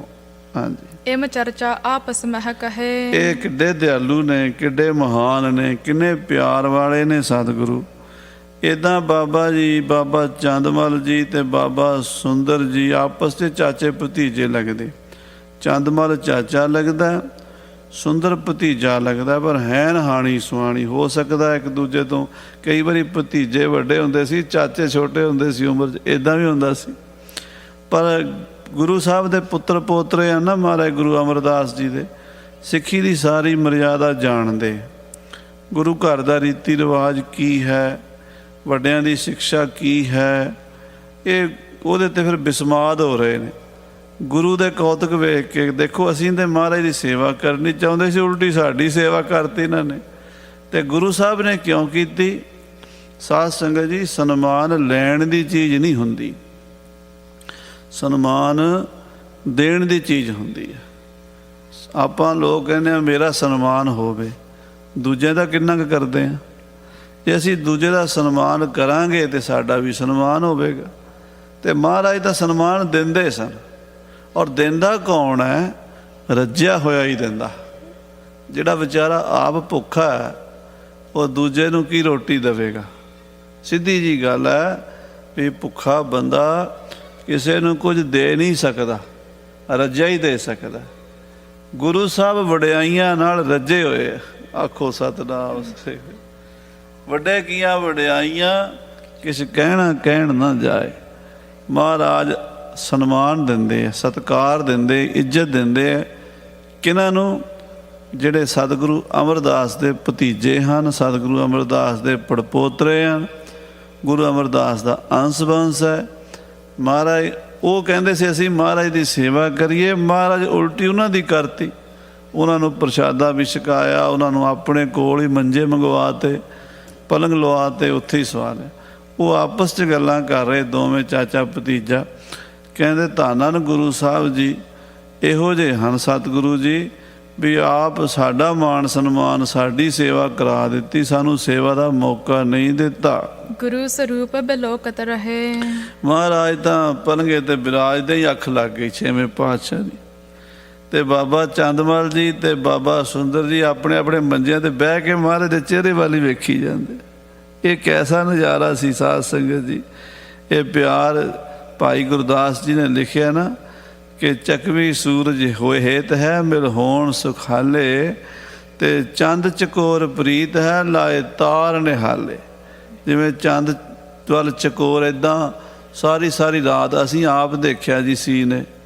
ਸਾਡੇ ਉੱਥੇ ਅੰਬਾਲੇ ਇੱਕ ਸਿੰਘ ਹੈ, ਉਹਨੇ ਚਕੋਰਾਂ ਦਾ ਜੋੜਾ ਲਿਆ ਕੇ ਪਿੰਜਰੇ 'ਚ ਪਾਇਆ ਤੇ ਪੂਰਨਮਾਸ਼ੀ ਦੀ ਰਾਤ ਨੂੰ ਨਜ਼ਾਰਾ ਵੇਖਿਆ। ਉਹ ਪਿੰਜਰਾ ਤੋੜ ਕੇ ਚਾਹੁੰਦੇ ਸੀ ਵੀ ਉੱਡ ਕੇ ਉੱਤੇ ਚੰਦਰਮਾ ਕੋ ਪਹੁੰਚ ਜੀ। ਸਾਰੀ ਰਾਤ ਚਕੋਰਾਂ ਨੇ ਨਹੀਂ ਅੱਖ ਲਾਈ, ਸਾਰੀ ਰਾਤ ਐਨ ਉਹ ਸੁਣ ਕੇ ਮਾਰਨੇ ਤੇ ਪਿੰਜਰੇ ਨੂੰ ਵੀ ਤੋੜ ਦਈਏ ਤੇ ਉੱਡ ਕੇ ਚਲੇ ਜਾਈਏ, ਉੱਧਰ ਹੀ ਦੇਖੀ ਸਾਰੀ ਰਾਤ। ਚੰਦ ਚਕੋਰ ਪ੍ਰੀਤ ਹੈ, ਲਾਏ ਤਾਰ ਨਿਹਾਲੇ, ਤੇ ਉਹ ਸਾਰੀ ਰਾਤ ਉੱਧਰ ਹੀ ਵੇਖੀ ਜਾ। ਇਉਂ ਬਾਬਾ ਚੰਦਮਲ ਜੀ ਤੇ ਬਾਬਾ ਸੁੰਦਰ ਜੀ ਮਹਾਰਾਜ ਦੇ ਮੁਖੜੇ ਵੱਲ ਹੀ ਵੇਖੀ ਜਾਂਦੇ। ਤੇ ਮਹਾਰਾਜ ਤਾਂ ਵਿਰਾਜਮਾਨ ਹੋ ਗਏ। 2 ਰਾਤਾਂ ਹੋ ਗਈਆਂ ਸੀ, 2 ਦਿਨ ਹੋ ਗਏ ਮਹਾਰਾਜ ਜੰਗ 'ਚੋਂ ਆਏ ਸੀ ਤੇ ਆਰਾਮ ਨਹੀਂ ਸੀ ਕੀਤਾ। ਸਤਿਗੁਰਾਂ ਦੇ ਨੇਤਰ ਪੈਂਦਿਆਂ ਸਾਰ ਹੀ ਬੰਦ ਹੋ ਗਏ ਤੇ ਬਾਬਾ ਜੀ ਨੂੰ ਨੀਂਦ ਨਹੀਂ ਆ ਰਹੀ। ਉਹ ਦੇਖ ਰਹੇ ਆ, ਦੋਵੇਂ ਹੀ ਗੁਰੂ ਦੇ ਦਰਸ਼ਨ ਕਰ ਰਹੇ ਆ। ਰਹੀ ਜਾਮਨੀ ਜਾਮ ਸਵਾ ਜਬ। ਜਦੋਂ ਸਵਾ ਪਹਿਰ ਰਾਤ ਰਹਿ ਗਈ, ਯਾਨੀ 2:30 ਤੇ 2 ਵਜੇ ਦਾ ਸਮਾਂ ਹੋਇਆ ਅੰਮ੍ਰਿਤ ਵੇਲੇ ਦਾ। ਸ਼੍ਰੀ ਹਰਗੋਬਿੰਦ ਨੀਂਦ ਤਜੀਤਾ। ਮਹਾਰਾਜ ਉਸ ਵੇਲੇ ਅੱਖਾਂ ਖੋਲ ਲਈ, ਨੇਤਰ ਖੋਲ ਲਏ, ਨੀਂਦ ਦਾ ਤਿਆਗ ਕੀਤਾ, ਜਾਗ ਪਏ ਸਤਿਗੁਰੂ ਜੀ। ਪ੍ਰਥਮ ਸੋਚ ਕਰ ਮਜਨ ਪਏ। ਮਹਾਰਾਜ ਸੋਚਾਚਾਰ ਕਰਕੇ ਇਸ਼ਨਾਨ ਕੀਤਾ। ਬਾਣੀ ਕੰਠ ਪਾਠ ਕੋ ਕਏ। ਜਿਹੜੀ ਬਾਣੀ ਕੰਠ ਕੀਤੀ, ਮਹਾਰਾਜ ਬਹੁਤ ਬਾਣੀ ਕੰਠ ਸੀਗੀ, ਜਿਹੜਾ ਨੇਮ ਸੀ ਰੋਜ਼ ਦਾ, ਉਹ ਬਾਣੀ ਕੀਤੀ ਹੈ। ਇਤਨੇ ਬਿਖੈਰ ਬਾਬੀ ਆਏ। ਜਦੋਂ ਬਾਣੀ ਪੜ੍ਹ ਲਈ ਤੇ ਫਿਰ ਰਬਾਬੀ ਆ ਗਏ, ਕੀਰਤਨ ਕਰਨ ਵਾਲੇ ਗੁਰੂ ਕੇ ਕੀਰਤਨੀਏ ਆ ਗਏ। ਆਸਾ ਵਾਰ ਰਾਗ ਜਤ ਗਾਏ। ਉਹਨਾਂ ਨੇ ਆਸਾ ਦੀ ਵਾਰ ਰਾਗਾਂ ਵਿੱਚ ਸ਼ੁਰੂ ਕਰ ਦਿੱਤੀ। ਅੰਮ੍ਰਿਤ ਵੇਲੇ ਦੇ ਜਿਹੜੇ ਰਾਗ ਹਨ ਉਹ ਅਲਾਪਣੇ ਸ਼ੁਰੂ ਕਰ ਦਿੱਤੇ। ਫਰਸ਼ ਵਿਸਾਲ ਦੀਵਾਨ ਲਗਾਇਓ। ਫਰਸ਼ ਵਿਛ ਗਏ, ਗਲੀਚੇ, ਦਰੀਆਂ, ਚਾਦਰਾਂ, ਕਾਲੀਨ ਵਿਛ ਗਏ। ਸੰਗਤਾਂ ਆ ਕੇ ਦੀਵਾਨ 'ਚ ਬਹਿਣ ਲੱਗ ਪਈਆਂ। ਆਸਾ ਦੀ ਵਾਰ ਦਾ ਕੀਰਤਨ ਮਹਾਰਾਜ 6ਵੇਂ ਪਾਤਸ਼ਾਹ ਜੀ ਸੁਣ ਰਹੇ, ਸੰਗਤਾਂ ਵੀ ਸੁਣ ਰਹੀਆਂ। ਸ਼ਬਦ ਰਾਗ ਜਨ ਅਮੀ ਬਰਖਾਇਓ। ਰਾਗਾਂ ਵਿੱਚ ਰਾਗੀ ਕੀਰਤਨ ਕਰਦੇ, ਅੰਮ੍ਰਿਤ ਹੀ ਵਸਦਾ। ਭਾਈ ਬਾਬਕ ਜੀ ਬਹੁਤ ਸੋਹਣਾ ਸੁਰੀਲਾ ਕੀਰਤਨ ਕਰਦੇ, ਤੇ ਹੋਰ ਵੀ ਜਿਹੜੇ ਕੀਰਤਨੀਏ ਬੜਾ ਸੁੰਦਰ ਕੀਰਤਨ ਕਰਦੇ। ਰਾਗਾਂ ਵਿੱਚ ਅੰਮ੍ਰਿਤ ਦੀ ਬਰਖਾ ਹੁੰਦੀ ਹੈ। ਜਬ ਹੈ ਆਕਾਸ਼ ਪਰ ਆਕਾਸ਼ ਹੈ ਧਰਿਓ। ਜਦੋਂ ਸਾਧ ਸੰਗਤ ਜੀ ਲੋ ਲੱਗੀ, ਸੂਰਜ ਦੀਆਂ ਪਹਿਲੀਆਂ ਕਿਰਨਾਂ ਧਰਤੀ ਤੇ ਪਈਆਂ, ਪ੍ਰਕਾਸ਼ ਹੋਣ ਲੱਗਾ, ਰੋਸ਼ਨੀ ਹੋਣ ਲੱਗੀ। ਆਸਾ ਵਾਰ ਭੋਗ ਤਬ ਪਰਿਓ। ਉਦੋਂ ਆਸਾ ਦੀ ਵਾਰ ਦਾ ਭੋਗ ਪੈ ਗਿਆ। ਇਹ ਮਰਜ਼ਾਦਾ ਹੈ ਸ੍ਰੀ ਹਰਿਮੰਦਰ ਸਾਹਿਬ, ਹਜੂਰ ਸਾਹਿਬ। ਤਖਤਾਂ ਦੇ ਉੱਤੇ ਤਾਂ ਕਾਇਮ ਹੈ, ਪਰ ਬਾਕੀ ਅੱਜ ਕੱਲ੍ਹ ਕਿਉਂਕਿ ਲੋਕ ਉੱਠਦੇ ਹੀ ਸਵੇਰੇ 9 ਵਜੇ ਨੇ, ਤੇ ਉਹ ਫਿਰ ਕੀਰਤਨ, ਤੇ ਕਈਆਂ ਨੇ ਤਾਂ ਆਸਾ ਦੀ ਵਾਰ ਖਿੱਚ ਕੇ ਸ਼ਾਮ ਦਾ ਹੀ ਕਰ ਦਿੰਦੇ। ਜਿਉਂ ਲੱਗਦੇ ਆਸਾ ਦੀ ਵਾਰ ਨੂੰ ਲਹੂ ਲੁਹਾਨ ਕਰ ਦਿੱਤਾ। ਇੱਕ ਉਹ ਮਾਨ ਸਿੰਘ ਜੀ ਝੌਰ ਨੇ ਸਾਖੀ ਸੁਣਾਈ ਸੀ ਨਾ, ਉਹ ਕਹਿੰਦਾ ਜਿਉਂ ਲੱਗੇ ਖੜਤਾਲਾਂ ਪਾਰਨ, ਦੁਪਹਿਰ ਨੂੰ ਜਾ ਕੇ ਹਰ ਜੁਗ ਜੁਗ ਭਗਤੋ ਪਾਇਆ। ਉਹ ਮਰਿਆਦਾ ਤਾਂ ਮਰਿਆਦਾ ਹੀ ਹੈ ਨਾ। ਕੀਰਤਨ ਸਵੇਰੇ ਅੰਮ੍ਰਿਤ ਵੇਲੇ ਆਸਾ ਦੀ ਵਾਰ ਦਾ, ਬਾਕੀ ਸਮੇਂ ਸਮੇਂ ਨਾਲ ਰਾਗ ਨੇ। ਚਰਨ ਕਮਲ ਦੀ ਚੌਂਕੀ ਹੈ, ਬਿਲਾਵਲ ਦੀ ਚੌਂਕੀ ਹੈ, ਸਾਰੰਗ ਦੀ ਚੌਂਕੀ ਹੈ। ਉਹ ਚੌਂਕੀਆਂ ਦੇ ਹਿਸਾਬ ਨਾਲ ਕੀਰਤਨ ਕਰੋ, ਭਾਵੇਂ ਸਾਰਾ ਦਿਨ ਕਰੋ, ਸਾਰੀ ਰਾਤ ਕਰੋ, ਪਰ ਉਹ ਰਾਗਾਂ ਦਾ ਉਹਨਾਂ ਦਾ ਇੱਕ ਨਿਯਮ ਮਰਜ਼ਾਦਾ ਹੈ। ਉਹ ਮਰਜ਼ਾਦਾ ਦੇ ਅਨੁਸਾਰ ਮਹਾਰਾਜ ਦੀ ਆਸਾ ਦੀ ਵਾਰ ਦਾ ਭੋਗ ਉਦੋਂ ਪੈਂਦਾ ਜਦੋਂ ਸੂਰਜ ਦੀ ਪਹਿਲੀ ਕਿਰਨ ਧਰਤੀ 'ਤੇ ਪੈਂਦੀ ਹੈ, ਤੇ ਮਹਾਰਾਜ ਸਾਹਿਬ ਜੀ ਆਸਾ ਦੀ ਵਾਰ ਦਾ ਭੋਗ ਪਵਾ ਦਿੰਦੇ ਹਨ। ਗੁਰਜਤ ਸਭਹੂ ਸੀਸ ਨਿਵਾਇਓ। ਸਾਰਿਆਂ ਨੇ ਮਹਾਰਾਜ ਸਾਹਿਬ ਗੁਰੂ ਹਰਗੋਬਿੰਦ ਸਾਹਿਬ ਜੀ ਅਤੇ ਸਾਰਿਆਂ ਨੇ ਮੱਥਾ ਟੇਕਿਆ। ਜਦੋਂ ਅਖੀਰਲੀ ਪੰਕਤ ਪੌੜੀ ਪੜ੍ਹਦੇ ਨਾ, ਵੱਡੇ ਕੀਆਂ ਵਡਿਆਈਆਂ ਕਿਛ ਕਹਿਣਾ ਕਹਿਣ ਨਾ ਜਾਏ, ਸੋ ਕਰਤਾ ਕਾਦਰ ਕਰੀਮ ਦੇ ਜੀਆਂ ਰਿਜਕ ਸੰਭਾਏ, ਸਾਈ ਕਾਰ ਕਮਾਵਣੀ ਤੁਰ ਛੋਡੀ ਤਿਨੈ ਪਾਏ, ਨਾਨਕ ਏਕੀ ਬਾਹਰੀ ਹੋਰ ਦੂਜੀ ਨਾਹੀ ਜਾਏ, ਸੋ ਕਰੇ ਜੇ ਤਿਸੈ ਰਜਾਏ, ਸੋ ਕਰੇ ਜੇ ਤਿਸੈ ਰਜਾਏ ਸੁਧ। ਫਿਰ ਸਾਰਿਆਂ ਨੇ ਇੱਦਾਂ ਮੱਥਾ ਟੇਕਿਆ। ਗੁਰੂ ਹਰਗੋਬਿੰਦ ਸਾਹਿਬ ਵੀ ਇੱਦਾਂ ਮੱਥਾ ਟੇਕਿਆ। ਹਾਂਜੀ। ਉਧਿਓ ਤਰਨ ਤਬ ਤਿਮਰਨ ਸਾਇਓ। ਸੂਰਜ ਚੜ੍ਹ ਗਿਆ, ਹਨੇਰਾ ਦੂਰ ਹੋ ਗਿਆ। ਸ਼੍ਰੀ ਹਰਿ ਗੋਬਿੰਦ ਹੁਕਮ ਉਚਾਰਾ। ਮਹਾਰਾਜ ਛੇਵੇਂ ਪਾਤਸ਼ਾਹ ਹੁਕਮ ਦਿੱਤਾ, ਕਰਹੁ ਕੂਚ ਕੋ ਅਬਹਿ ਨਗਾਰਾ। ਕਹਿੰਦੇ ਵੀ ਕੂਚ ਦਾ ਨਗਾਰਾ ਵਜਾ ਦਿਓ, ਚਾਲੇ ਪਾਈਏ ਇੱਥੋਂ ਅੱਗੇ ਚੱਲੀਏ। ਸੁਨ ਤਤ ਛਿਨ ਹੀ ਬੰਬ ਬਜਾਈ। ਉਸੇ ਵੇਲੇ ਸਿੱਖਾਂ ਨੇ, ਨਗਾਰਚੀਆਂ ਨੇ ਬੰਬ ਵਜਾ ਦਿੱਤੀ, ਯਾਨੀ ਨਗਾਰੇ ਦੇ ਉੱਤੇ ਚੋਭਾਂ ਲਾ ਦਿੱਤੀਆਂ। ਕੂਚ ਦਾ ਨਗਾਰਾ, ਇਹ ਨਗਾਰੇ ਜਿਹੜੇ ਵਜਾਏ ਜਾਂਦੇ ਹੁਣ ਤਾਂ ਮੇਰੇ ਵਰਗਿਆਂ ਨੂੰ ਵੀ ਨਹੀਂ ਆਉਂਦੇ, ਮੈਂ ਕਹੀ ਜਾਵਾਂ। ਬੁੱਢੇ ਦਲ ਦੇ ਵਿੱਚ ਬਾਬਾ ਖੜਕ ਸਿੰਘ ਸਾਹਿਬ ਜਥੇਦਾਰ 1992 'ਚ ਸਰੀਰ ਛੱਡ ਕੇ ਦਾਸ ਨੇ, ਉਹਨਾਂ ਦੀ ਬਹੁਤ ਸੰਗਤ ਕੀਤੀ ਹੈ। ਅੰਮ੍ਰਿਤ ਵੇਲੇ 1 ਵਜੇ ਦਾ ਜਿਹੜਾ ਪਹਿਲਾ ਪ੍ਰਕਾਸ਼ ਹੁੰਦਾ ਸੀ ਦਲ ਵਿੱਚ, ਅਜੇ ਵੀ 1 ਵਜੇ ਹੁੰਦਾ, ਉਹਦਾ ਨਗਾਰਾ ਹੋਰ ਤਰ੍ਹਾਂ ਵੱਜਣਾ, ਆਵਾਜ਼ ਉਹਦੀ ਵੱਖਰੀ ਹੁੰਦੀ, ਪਤਾ ਲੱਗ ਜਾਂਦਾ ਸੀ ਵੀ ਸਵੇਰੇ ਅੰਮ੍ਰਿਤ ਵੇਲੇ ਦਾ ਨਗਾਰਾ ਹੈ। ਫਿਰ ਆਸਾ ਦੀ ਵਾਰ ਦੀ ਆਰੰਭਤਾ ਦਾ ਨਗਾਰਾ ਜਿਹੜਾ 4 ਵਜੇ ਵੱਜਦਾ, ਉਹ ਵੱਖਰਾ ਵੱਜਣਾ। ਫਿਰ ਆਸਾ ਦੀ ਵਾਰ ਦੇ ਭੋਗ ਦਾ ਨਗਾਰਾ ਵੱਖਰਾ ਵੱਜਣਾ। ਲੰਗਰ ਤਿਆਰ ਹੋਣਾ, ਉਹਦੀ ਚੋਭਾਂ ਵੱਖਰੀਆਂ ਲੱਗਣੀਆਂ। ਜਦੋਂ ਗਰਮ ਜਲ ਬਣਨਾ, ਉਹਦੀ ਵੱਖਰੀ ਚੋਭ ਹੋਣੀ।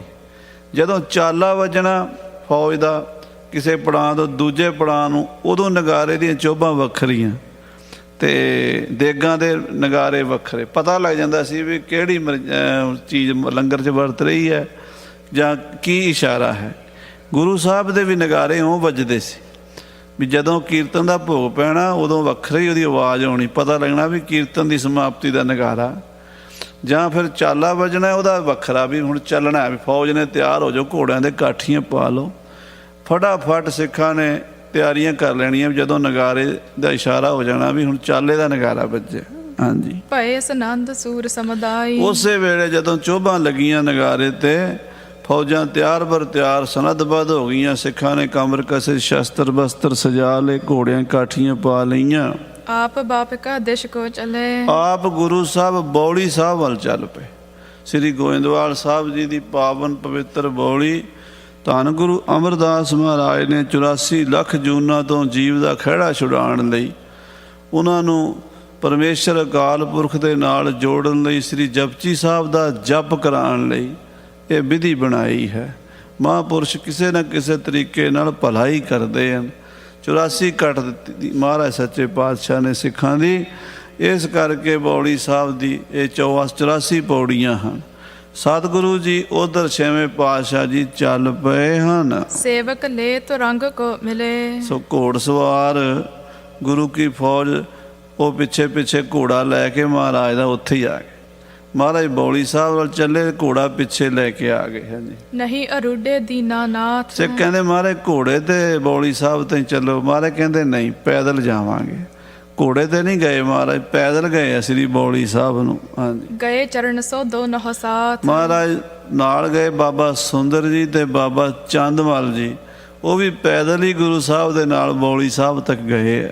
ਇੱਕ ਕਰ ਸੋ ਸੁੰਦਰ ਕਰ ਗਹਿਓ। ਮਹਾਰਾਜ ਨੇ ਨਾ ਇੱਕ ਹੱਥ ਨਾਲ ਬਾਬਾ ਸੁੰਦਰ ਜੀ ਦਾ ਹੱਥ ਫੜਿਆ ਹੋਇਆ ਹੈ, ਚੰਦ ਮਾਲ ਸੰਗ ਬਾਕਨ ਕਹਿਓ। ਤੇ ਨਾਲ ਦੂਜੇ ਪਾਸੇ ਬਾਹ ਫੜੀ ਚੰਦਮਾਲ ਦੀ, ਤੇ ਦੋਵਾਂ ਨਾਲ ਗੱਲਾਂ ਬਚਨ ਵਿਲਾਸ ਕਰਦੇ ਜਾ ਰਹੇ ਨੇ ਮਹਾਰਾਜ ਛੇਵੇਂ ਪਾਤਸ਼ਾਹ ਜੀ। ਸਾਹਿਬ ਜਾਦੇ ਪੰਚ ਹੋ ਆਏ। ਇਹਨੇ ਨੂੰ ਗੁਰੂ ਕੇ ਸਾਹਿਬਜ਼ਾਦੇ ਬਾਬਾ ਗੁਰਦਿੱਤਾ ਜੀ, ਬਾਬਾ ਸੂਰਜਮਲ ਜੀ, ਬਾਬਾ ਅਣੀ ਰਾਏ ਜੀ, ਬਾਬਾ ਅਟਲ ਰਾਏ ਜੀ, ਬਾਬਾ ਤੇਗ ਬਹਾਦਰ ਜੀ, ਇਹ ਪੰਜੇ ਹੀ ਸਾਹਿਬਜ਼ਾਦੇ ਉੱਥੇ ਆ ਗਏ। ਸੰਗ ਪਿਤਾ ਕੇ ਚਲਤ ਸੁਹਾਏ। ਉਹ ਵੀ ਪਿਤਾ ਦੇ ਨਾਲ ਸੋਭਾ ਪਾ ਰਹੇ ਨੇ। ਛੇਵੇਂ ਪਾਤਸ਼ਾਹ ਦੇ ਪੰਜੇ ਹੀ ਪੁੱਤਰ ਸੰਗਤ ਜੁਤ ਤਹ ਕਰਿਓ ਇਸ਼ਨਾਨ। ਸਾਰੀ ਸੰਗਤ ਸਮੇਤ ਮਹਾਰਾਜ ਨੇ ਬੌਲੀ ਸਾਹਿਬ 'ਚ ਇਸ਼ਨਾਨ ਕੀਤਾ। ਅੰਮ੍ਰਿਤ ਵੇਲੇ ਵੀ ਇਸ਼ਨਾਨ ਕੀਤਾ ਸੀ, ਜਦੋਂ 2 ਵਜੇ ਉੱਠੇ ਸੀ ਉਦੋਂ ਵੀ ਕੀਤਾ ਸੀ। ਤੇ ਜੇ ਤਰਕ ਵਾਲੇ ਹੁੰਦੇ ਤੇ ਉਹਨਾਂ ਨੇ ਕਹਿਣਾ ਸੀ ਸਵੇਰੇ ਤੁਸੀਂ ਨਹਾਤੇ ਕੋਈ ਨਹੀਂ, ਹੁਣ ਬੌਲੀ 'ਚ ਕੀ ਕਰਨ ਲੱਗੇ ਹੋ। ਪਰ ਸ਼ੁਕਰ ਹੈ ਉਦੋਂ ਇਹ ਜੰਮੇ ਕੋਈ ਨਹੀਂ ਸੀ। ਆਖੋ ਸਤਨਾਮ ਸ੍ਰੀ ਵਾਹਿਗੁਰੂ। ਉਦੋਂ ਇਹ ਜੰਮੇ ਕੋਈ ਨਹੀਂ ਸੀ, ਨਹੀਂ ਤਾਂ ਇਹਨਾਂ ਨੇ ਕਿੱਥੇ ਜੀਣ ਦੇਣਾ ਸੀ ਗੁਰੂਆਂ ਨੂੰ। ਮਹਾਰਾਜ ਸੱਚੇ ਪਾਤਸ਼ਾਹ ਬੌਲੀ 'ਚ ਇਸ਼ਨਾਨ ਕੀਤਾ। ਦੁਬਾਰਾ ਫਿਰ ਦਿਨ ਚੜ੍ਹੇ। ਕਿਉਂ? ਇਹ ਇਸ਼ਨਾਨ ਭਾਗਾਂ ਨਾਲ ਮਿਲਦੇ ਆ। ਸ੍ਰੀ ਬੌਲੀ ਸਾਹਿਬ ਦਾ ਇਸ਼ਨਾਨ, ਤਰਨਤਾਰਨ ਸਾਹਿਬ ਦਾ ਇਸ਼ਨਾਨ, ਸ੍ਰੀ ਅੰਮ੍ਰਿਤਸਰ ਸਾਹਿਬ ਦਾ ਇਸ਼ਨਾਨ, ਇਹ ਕੋਈ ਛੋਟੀ ਗੱਲ ਥੋੜ੍ਹਾ। ਤਰਸਦੀ ਹੈ ਦੁਨੀਆ, ਕਈ ਤਰਸਦੇ ਆ ਸਾਨੂੰ ਇਸ਼ਨਾਨ ਹੋਵੇ, ਨਹੀਂ ਮਿਲਦਾ। ਪਰ ਧੰਨ ਹਨ ਜਿਹੜੇ ਰੋਜ਼ ਕਰਦੇ ਹਨ। ਆਖੋ ਸਤਨਾਮ ਸ੍ਰੀ ਵਾਹਿਗੁਰੂ। ਸੋ ਮਹਾਰਾਜ ਛੇਵੇਂ ਪਾਤਸ਼ਾਹ ਬੌਲੀ 'ਚ ਇਸ਼ਨਾਨ ਕੀਤਾ ਹੈ। ਦੀਨ ਦਜਨ ਕੋ ਦੀਨ ਸਦਾਨ। ਔਰ ਗਰੀਬਾਂ ਲੋੜਵੰਦਾਂ ਨੂੰ, ਸਾਧੂਆਂ ਸੰਤਾਂ ਨੂੰ ਦਾਨ ਵੀ ਦਿੱਤਾ, ਮਾਇਆ ਵੀ ਦਿੱਤੀ। ਉੱਥੇ ਫਕੀਰ ਸਾਧੂ ਫਿਰਦੇ, ਉਹਨਾਂ ਨੂੰ ਮਾਰੇ ਮਾਇਆ ਦਿੱਤੀ ਵੀ ਇਹ ਵੀ ਪ੍ਰਸ਼ਾਦਾ ਪਾਣੀ ਛਕਣ। ਕੋਈ ਲੋੜ ਹੁੰਦੀ, ਆ ਜਿਹੜੇ ਬੰਦਗੀ ਕਰਨ ਵਾਲੇ ਫਕੀਰ ਹੁੰਦੇ ਨਾ, ਘਰ ਬਾਹਰ ਛੱਡਿਆ ਹੁੰਦਾ, ਫਕੀਰੀ ਬੜੀ ਦੂਰ ਹੈ ਸਾਧ ਸੰਗਤ ਜੀ। ਕਹਿਣਾ ਸੌਖਾ ਹੈ, ਅਸੀਂ ਤਾਂ ਇੱਕਦਮ ਕਹਿ ਦਿੰਦੇ ਆਏ ਫਿਰਦੇ ਆ ਮਸਤਾਨੇ ਦਵਾਨੇ, ਪਰ ਨਹੀਂ। ਕਈ ਗੋਦੜੀਆਂ 'ਚ ਲਾਲ ਛੁਪੇ ਹੁੰਦੇ ਆ, ਬੜੀਆਂ ਕਮਾਈਆਂ ਹੁੰਦੀਆਂ ਨੇ। ਬਚਨ ਦੇ ਨਾਲ ਮਾਰ ਸਕਦੇ ਆ, ਬਚਨ ਨਾਲ ਜਵਾ ਸਕਦੇ। ਫਕੀਰੀ ਕਿਹੜਾ ਸੌਖੀ। ਆਪਾਂ ਪੈਸੇ ਤੋਂ ਬਿਨਾਂ ਇੱਕ ਦਿਨ ਨਹੀਂ ਕੱਟ ਸਕਦੇ, ਆਪਾਂ ਕੱਪੜੇ ਤੋਂ ਬਿਨਾਂ ਇੱਕ ਦਿਨ ਨਹੀਂ ਰਹਿ ਸਕਦੇ, ਰੋਟੀ ਤੋਂ ਬਿਨਾਂ ਇੱਕ ਦਿਨ ਨਹੀਂ ਰਹਿ ਸਕਦੇ। ਤੇ ਉਹਨਾਂ ਨੇ ਸਾਰੀ ਜ਼ਿੰਦਗੀ ਰੱਬ ਆਸਰੇ ਕੱਟਣੀ ਹੁੰਦੀ। ਦਰਵੇਸ਼ਾਂ ਨੂੰ ਲੋਹੜੀ ਹੈ, ਰੁੱਖਾਂ ਦੀ ਜਿਰਾਂਦ, ਉਹਨਾਂ ਦੀ ਫਿਰ ਗੁਰੂ ਸਾਹਿਬ ਖਿਆਲ ਰੱਖਦੇ ਵੀ ਇਹਨਾਂ ਨੂੰ ਵੀ ਲੋੜ ਹੈ, ਇਹਨਾਂ ਨੂੰ ਵੀ ਕੱਪੜਾ ਚਾਹੀਦਾ, ਕੋਈ ਮਾਇਆ ਚਾਹੀਦੀ, ਕੁਝ ਸਮਾਨ ਚਾਹੀਦਾ ਹੋਵੇ, ਇਹ ਵੀ 2 ਦਿਨ ਸੁਖੀ ਰਹਿਣ। ਮਹਾਰਾਜ ਨੇ ਮਾਇਆ ਦਿੱਤੀ ਸਾਰਿਆਂ ਨੂੰ। ਸ਼੍ਰੀ ਗੁਰ ਦਿੱਤੇ ਪਿਤ ਸੋ ਕਹਿਓ। ਬਾਬਾ ਗੁਰਦਿੱਤਾ ਸਾਹਿਬ ਜੀ ਵੱਡੇ ਸਾਹਿਬਜ਼ਾਦੇ ਸਤਿਗੁਰੂ ਛੇਵੇਂ ਪਾਤਸ਼ਾਹ ਜੀ ਦੇ। ਬਾਬਾ ਗੁਰਦਿੱਤਾ ਦੀਨ ਦੁਨੀ ਦਾ ਟਿੱਕਾ, ਜੋ ਵਰ ਮੰਗਿਆ ਸੋ ਵਰ ਦਿੱਤਾ। ਆਪਣੇ ਪਿਤਾ ਜੀ ਨੂੰ ਕਹਿਣ ਲੱਗੇ, ਬਾਪੀ ਮਹਿਮਾ ਮੋਹ ਚਿਤ ਚਹਿਓ। ਮਹਾਰਾਜ ਮੇਰਾ ਜੀ ਕਰਦਾ ਵੀ ਮੈਨੂੰ ਇਹ ਬੌਲੀ ਸਾਹਿਬ ਦੀ ਮਹਿਮਾ ਦੱਸੋ। ਇਹ ਬੌਲੀ ਸਾਹਿਬ ਦਾ ਕੀ ਇਤਿਹਾਸ ਹੈ ਤੇ ਇਹ ਕਿਉਂ ਬਣਾਈ ਮਹਾਰਾਜ ਗੁਰੂ ਅਮਰਦਾਸ ਜੀ ਨੇ। ਹਾਂਜੀ, ਕਰਹੁ ਸੁਨਾਵਨ ਜੈਸੀ ਅਹ। ਪਿਤਾ ਜੀ ਇਹਦੀ ਮਹਿਮਾ ਸੁਣਾਓ। ਹਾਂਜੀ, ਸੋ ਸੋ ਸ਼੍ਰੀ ਹਰਿ ਗੋਬਿੰਦ ਕਹਾ। ਤਾਂ ਮਹਾਰਾਜ ਛੇਵੇਂ ਪਾਤਸ਼ਾਹ ਆਪਣੇ ਵੱਡੇ ਪੁੱਤਰ ਦਾ ਸਵਾਲ ਸੁਣ ਕੇ ਦੱਸਦੇ ਹਨ। ਤ੍ਰੇਤੇ ਗੁਰੂ ਇਹ ਸਿਰਜਨ ਕਰੀ। ਪੁੱਤਰ ਇਹ ਮਹਾਰਾਜ ਤੀਸਰੇ ਪਾਤਸ਼ਾਹ ਜੀ ਨੇ ਬਣਾਈ ਸੀ ਬੌਲੀ। ਹਮਰੇ ਵੱਡੇ ਸੇਵ ਬਹੁਤ ਧਰੀ। ਉਹ ਸਾਡੇ ਵੱਡੇ ਸੀਗੇ ਗੁਰੂ ਅਮਰਦਾਸ ਜੀ, ਤੇ ਉਹਨਾਂ ਦੀ ਸੇਵਾ ਸਾਡੇ ਦਾਦਾ ਜੀ ਨੇ ਸ੍ਰੀ ਗੁਰੂ ਰਾਮਦਾਸ ਜੀ ਨੇ ਬਹੁਤ ਕੀਤੀ ਸੀ। ਇੱਥੇ ਸੇਵਾ ਬੌਲੀ ਦੀ ਉਹ ਕਰਿਆ ਕਰਦੇ ਸੀ ਸਾਡੇ ਦਾਦਾ ਜੀ। ਜੋ ਪੂਰਨਮਾਸ਼ੀ ਇਹ ਮੱਝਾ। ਇਹ ਪੂਰਨਮਾਸ਼ੀ ਦਾ ਮਹੱਤਮ ਹੈ ਇਹਦਾ ਵੀ ਜਿਹੜਾ ਪੂਰਨਮਾਸ਼ੀ ਨੂੰ ਬੌਲੀ ਜਾ ਕੇ ਇਸ਼ਨਾਨ ਕਰੇ, ਜਨਮ ਜਨਮ ਕੇ ਕਲ ਮਲ ਭੱਜਾ। ਉਹਦੇ ਜਨਮਾਂ ਜਨਮਾਂ ਦੇ ਪਾਪ ਮਿਟ ਜਾਂਦੇ। ਗੁਰੂ ਅਮਰਦਾਸ ਦਾ ਇਹ ਬਚਨ ਹੈ। ਸਾਧ ਸੰਗਤ ਜੀ, ਗੁਰੂ ਦਾ ਬਚਨ ਤਾਂ ਮਾਰੇ ਕਹਿੰਦੇ ਗੁਰ ਕਾ ਬਚਨ ਘਾਟੈ ਕੋਟ ਕਰਮ। ਆਖੋ ਸ੍ਰੀ ਵਾਹਿਗੁਰੂ। ਇਹ ਗੁਰੂ ਗ੍ਰੰਥ ਸਾਹਿਬ ਦਾ ਫੈਸਲਾ ਜੇ, ਮੈਂ ਕੋਲੋਂ ਨਹੀਂ ਕੋਈ ਗੱਲ ਕਹਿ ਰਿਹਾ। ਗੁਰ ਕਾ ਬਚਨ ਘਾਟੈ ਕੋਟ ਕਰਮ। ਕਰੋੜਾਂ ਪਾਪ ਕੀਤੇ ਹੋਣ, ਇੱਕ ਬਚਨ ਸਤਿਗੁਰੂ ਜੀ ਦਾ ਹੋ ਜਾਏ, ਸਾਰੇ ਸਾਫ਼, ਸਾਰੇ ਖਤਮ। ਤੇ ਗੁਰੂ ਅਮਰਦਾਸ ਦਾ ਬਚਨ ਹੈ ਵੀ ਇੱਥੇ ਇਸ਼ਨਾਨ ਕਰੋ, ਜਨਮ ਮਰਨ ਕੱਟਿਆ ਜਾਏਗਾ, ਫਿਰ ਸਾਨੂੰ ਚਿੰਤਾ ਕਰਨ ਦੀ ਲੋੜ ਨਹੀਂ ਆ। ਗੁਰੂ ਅਮਰਦਾਸ ਜਾਣੇ, ਆਪਾਂ ਇਸ਼ਨਾਨ ਕਰੀਏ। ਮਹਾਰਾਜ ਕਹਿੰਦੇ ਜਿਹੜਾ ਇੱਥੇ ਇਸ਼ਨਾਨ ਕਰੇਗਾ, ਜਨਮਾਂ ਜਨਮਾਂ ਦੀ ਪਾਪ ਮੈਲ ਕੱਟੀ ਜਾਏਗੀ। ਮਨ ਬਾਂਛਿਤ ਫਲ ਪ੍ਰਾਪਤ ਹੋਏ। ਮਨ ਬਾਂਛਿਤ ਫਲ ਮਿਲਣਗੇ। ਜੋ ਕੋਈ ਆਸ ਲੈ ਕੇ ਆਵੇਗਾ ਵੀ ਮਹਾਰਾਜ ਗੁਰੂ ਅਮਰਦਾਸ ਜੀ ਮੇਰਾ ਇਹ ਕਾਰਜ ਹੈ ਤੇ ਮੈਂ ਇਸ਼ਨਾਨ ਕਰਾਂ ਬੌਲੀ 'ਚ, ਮੇਰਾ ਕਾਰਜ ਹੋ ਜਾਵੇ, ਉਹਦਾ ਕੰਮ ਵੀ ਹੋਵੇਗਾ। ਦੁੱਧ ਮੰਗੇਗਾ ਦੁੱਧ ਮਿਲੇਗਾ, ਪੁੱਤ ਮੰਗੇਗਾ ਪੁੱਤ ਮਿਲੇਗਾ। ਜੋ ਮੰਗਿਆ ਠਾਕੁਰ ਆਪਣੇ ਤੇ ਸੋਈ ਸੋਈ ਦੇਵ। ਮਹਾਰਾਜ ਤੀਸਰੇ ਪਾਤਸ਼ਾਹ ਦੇ ਬਚਨ ਨੇ। ਸ਼੍ਰੀ ਗੁਰ ਅਮਰ ਸਿਮਰ ਔਰ ਸੋਏ। ਜਿਹੜਾ ਇੱਥੇ ਆ ਕੇ ਬੋਲੀ ਇਸ਼ਨਾਨ ਕਰੇ, ਧੰਨ ਗੁਰੂ ਅਮਰਦਾਸ ਜੀ ਨੂੰ ਯਾਦ ਕਰਕੇ ਹਿਰਦੇ 'ਚ ਵੀ ਸਤਿਗੁਰੂ ਜੀ ਮੈਂ ਤੁਹਾਡੀ ਬੋਲੀ ਤੇ ਆਇਆ ਇਸ਼ਨਾਨ ਕਰਨ, ਕਿਰਪਾ ਕਰਿਆ ਜੇ। ਮੈਂ ਦੁਨਿਆਵੀ ਮੰਗਾਂ ਮੰਗ ਰਿਹਾ, ਇਹ ਵੀ ਪੂਰੀਆਂ ਕਰੋ। ਮੇਰੀ ਪਰਮਾਰਥ ਦੀ ਮੰਗ ਹੈ, ਉਹ ਵੀ ਪੂਰੀ ਕਰੋ। ਜੋ ਕੋਈ ਮੰਗੇਗਾ ਉਹ ਮਿਲੇਗਾ। 84 ਕੀਨੀ ਸੌ ਪਾਨ। ਗੁਰੂ ਸਾਹਿਬ ਜੀ ਨੇ, ਗੁਰੂ ਅਮਰਦਾਸ ਜੀ ਨੇ ਇਹਦੀਆਂ 84 ਪੌੜੀਆਂ ਬਣਾਈਆਂ ਹਨ। ਪਠਹਿ 84 ਜਪ ਕਰਨਾ ਹਨ। ਜਿਹੜਾ 84 ਵਾਰੀ ਇੱਕ ਵਾਰੀ ਪਹਿਲਾਂ ਇਸ਼ਨਾਨ ਕਰਕੇ ਫਿਰ ਜਪਜੀ ਸਾਹਿਬ ਦਾ ਪਾਠ ਕਰਕੇ ਇੱਕ ਪੌੜੀ ਤੇ, ਦੂਜੀ ਵਾਰੀ ਫੇਰ ਇਸ਼ਨਾਨ ਕਰਕੇ ਦੂਜੀ ਪੌੜੀ ਤੇ ਜਪਜੀ ਸਾਹਿਬ ਦਾ ਦੂਜਾ ਪਾਠ ਕਰਕੇ, ਤੀਜੀ ਵਾਰੀ ਇੱਦਾਂ 84 ਪੌੜੀਆਂ ਦੇ 84 ਵਾਰੀ ਸ੍ਰੀ ਜਪਜੀ ਸਾਹਿਬ ਦਾ ਪਾਠ ਵੀ ਕਰੇ ਤੇ ਇਸ਼ਨਾਨ ਵੀ ਕਰੇ। ਨਹੀਂ 84 ਪਾਵਹਿ ਜੀਵ। ਉਹ ਜੀਵ ਮੁੜ ਕੇ 84 ਚ ਨਹੀਂ ਪਏਗਾ। ਉਹਦੀ 84 ਗੁਰੂ ਕੀ ਬਾਣੀ ਨਾਲ ਤੇ ਸ੍ਰੀ ਬੌਲੀ ਸਾਹਿਬ ਜੀ ਦੇ ਇਸ਼ਨਾਨ ਨਾਲ ਕੱਟੀ ਜਾਵੇਗੀ। ਇਹ ਬਚਨ ਹੈ ਮਹਾਰਾਜ ਤੀਸਰੇ ਪਾਤਸ਼ਾਹ ਜੀ ਦਾ। ਪ੍ਰਾਪਤ ਗੁਰ ਕੀ ਪੁਰੀ ਸਦੀਵ। ਉਹ ਗੁਰੂ ਕੀ ਨਗਰੀ ਨੂੰ, ਸੱਚਖੰਡ ਨੂੰ ਜਾਵੇਗਾ। ਇਮ ਕਹਿ ਪੁਨ ਦੋਨੋਂ ਸੰਗ ਕਹਿਓ। ਇਸ ਤਰ੍ਹਾਂ ਮਹਾਰਾਜ ਸਾਹਿਬ ਗੁਰੂ ਅਮਰਦਾਸ ਜੀ ਨੇ ਸਾਡੇ ਵੱਡੇ ਦਾਦਾ ਜੀ ਗੁਰੂ ਰਾਮਦਾਸ ਜੀ ਨੂੰ ਦੱਸਿਆ ਸੀ। ਉਹਨਾਂ ਨੇ ਸਾਡੇ ਪਿਤਾ ਜੀ ਨੂੰ ਦੱਸਿਆ ਸੀ। ਆਖੋ ਸ੍ਰੀ ਵਾਹਿਗੁਰੂ। ਇਹ ਹੈ ਪਰੰਪਰਾ, ਇਹਨੂੰ ਕਹਿੰਦੇ ਸੰਪਰਦਾਇ। ਇਹਨੂੰ ਕਹਿੰਦੇ ਸੰਪਰਦਾਇ ਦਾ ਕੀ ਮਤਲਬ ਹੈ? ਸਮਿਕ ਪ੍ਰਦਾਇ ਤੇ ਇਤੀ ਸੰਪਰਦਾਇ। ਸਮਿਕ ਮੈਨੇ ਚੰਗੀ ਤਰ੍ਹਾਂ, ਪ੍ਰਦਾਇ ਤੇ ਮੈਨੇ ਦੇਣਾ। ਦਾਦੇ ਪੜਦਾਦੇ ਦੀ ਪ੍ਰੋਪਰਟੀ ਪੋਤੇ ਪੜਪੋਤੇ ਤੱਕ ਚੰਗੀ ਤਰ੍ਹਾਂ ਚਲੀ ਜਾਵੇ, ਉਹਨੂੰ ਕਹਿੰਦੇ ਸੰਪਰਦਾਇ। ਸਾਡੇ ਦਾਦਾ ਜੀ ਨੇ ਜੋ ਸੁਣਿਆ ਸੀ, ਜੋ ਵੇਖਿਆ ਸੀ, ਉਹ ਸਾਡੇ ਪਿਤਾ ਗੁਰੂ ਅਰਜਨ ਦੇਵ ਜੀ ਨੂੰ ਦੱਸਿਆ ਸੀ ਤੇ ਸਾਡੇ ਪਿਤਾ ਗੁਰੂ ਅਰਜਨ ਦੇਵ ਜੀ ਨੇ ਸਾਨੂੰ ਦੱਸਿਆ ਸੀ। ਅੱਜ ਅਸੀਂ ਤੁਹਾਨੂੰ ਦੱਸ ਰਹੇ ਹਾਂ। ਆਖੋ ਸਤਿਨਾਮ ਸ੍ਰੀ ਵਾਹਿਗੁਰੂ। ਸਾਧ ਸੰਗਤ ਜੀ, ਕਾਸ਼ ਅਸੀਂ ਵੀ ਇੱਦਾਂ ਜੋ ਆਪਣੇ ਪਿਤਾ ਜੀ ਕੋਲੋਂ ਦਾਦਾ ਜੀ ਕੋਲੋਂ ਸੁਣਿਆ ਆਪਣੇ ਪੋਤਿਆਂ ਪੜੋਤਿਆਂ ਨੂੰ ਦੱਸ ਦਈਏ ਤੇ ਫਿਰ ਸਾਡੇ ਬੱਚੇ ਕੇਸ ਨਾ ਕਟਾਉਣ, ਸਾਡੇ ਬੱਚੇ ਪਤਿਤ ਨਾ ਹੋਣ, ਸਾਡੇ ਬੱਚੇ ਕਹਿਣੇ ਤੋਂ ਬਾਹਰ ਨਾ ਜਾਣ। ਇਹ ਖਿਆਲ ਹੀ ਨਹੀਂ ਕਿਸੇ ਨੂੰ। ਬੜਾ ਕੁਝ ਦੱਸੀ, ਮਾਇਆ ਦੀ ਖੇਡਾਂ ਦੱਸੀ ਜਾਂਦੇ ਆ ਵੀ ਕਿਵੇਂ ਨੋਟ ਕਮਾਣੇ, ਕਿਵੇਂ ਠੱਗੀ ਮਾਰਨੀ, ਕੀ ਕਰਨਾ, ਉਹ ਤਾਂ ਦੱਸਦੇ।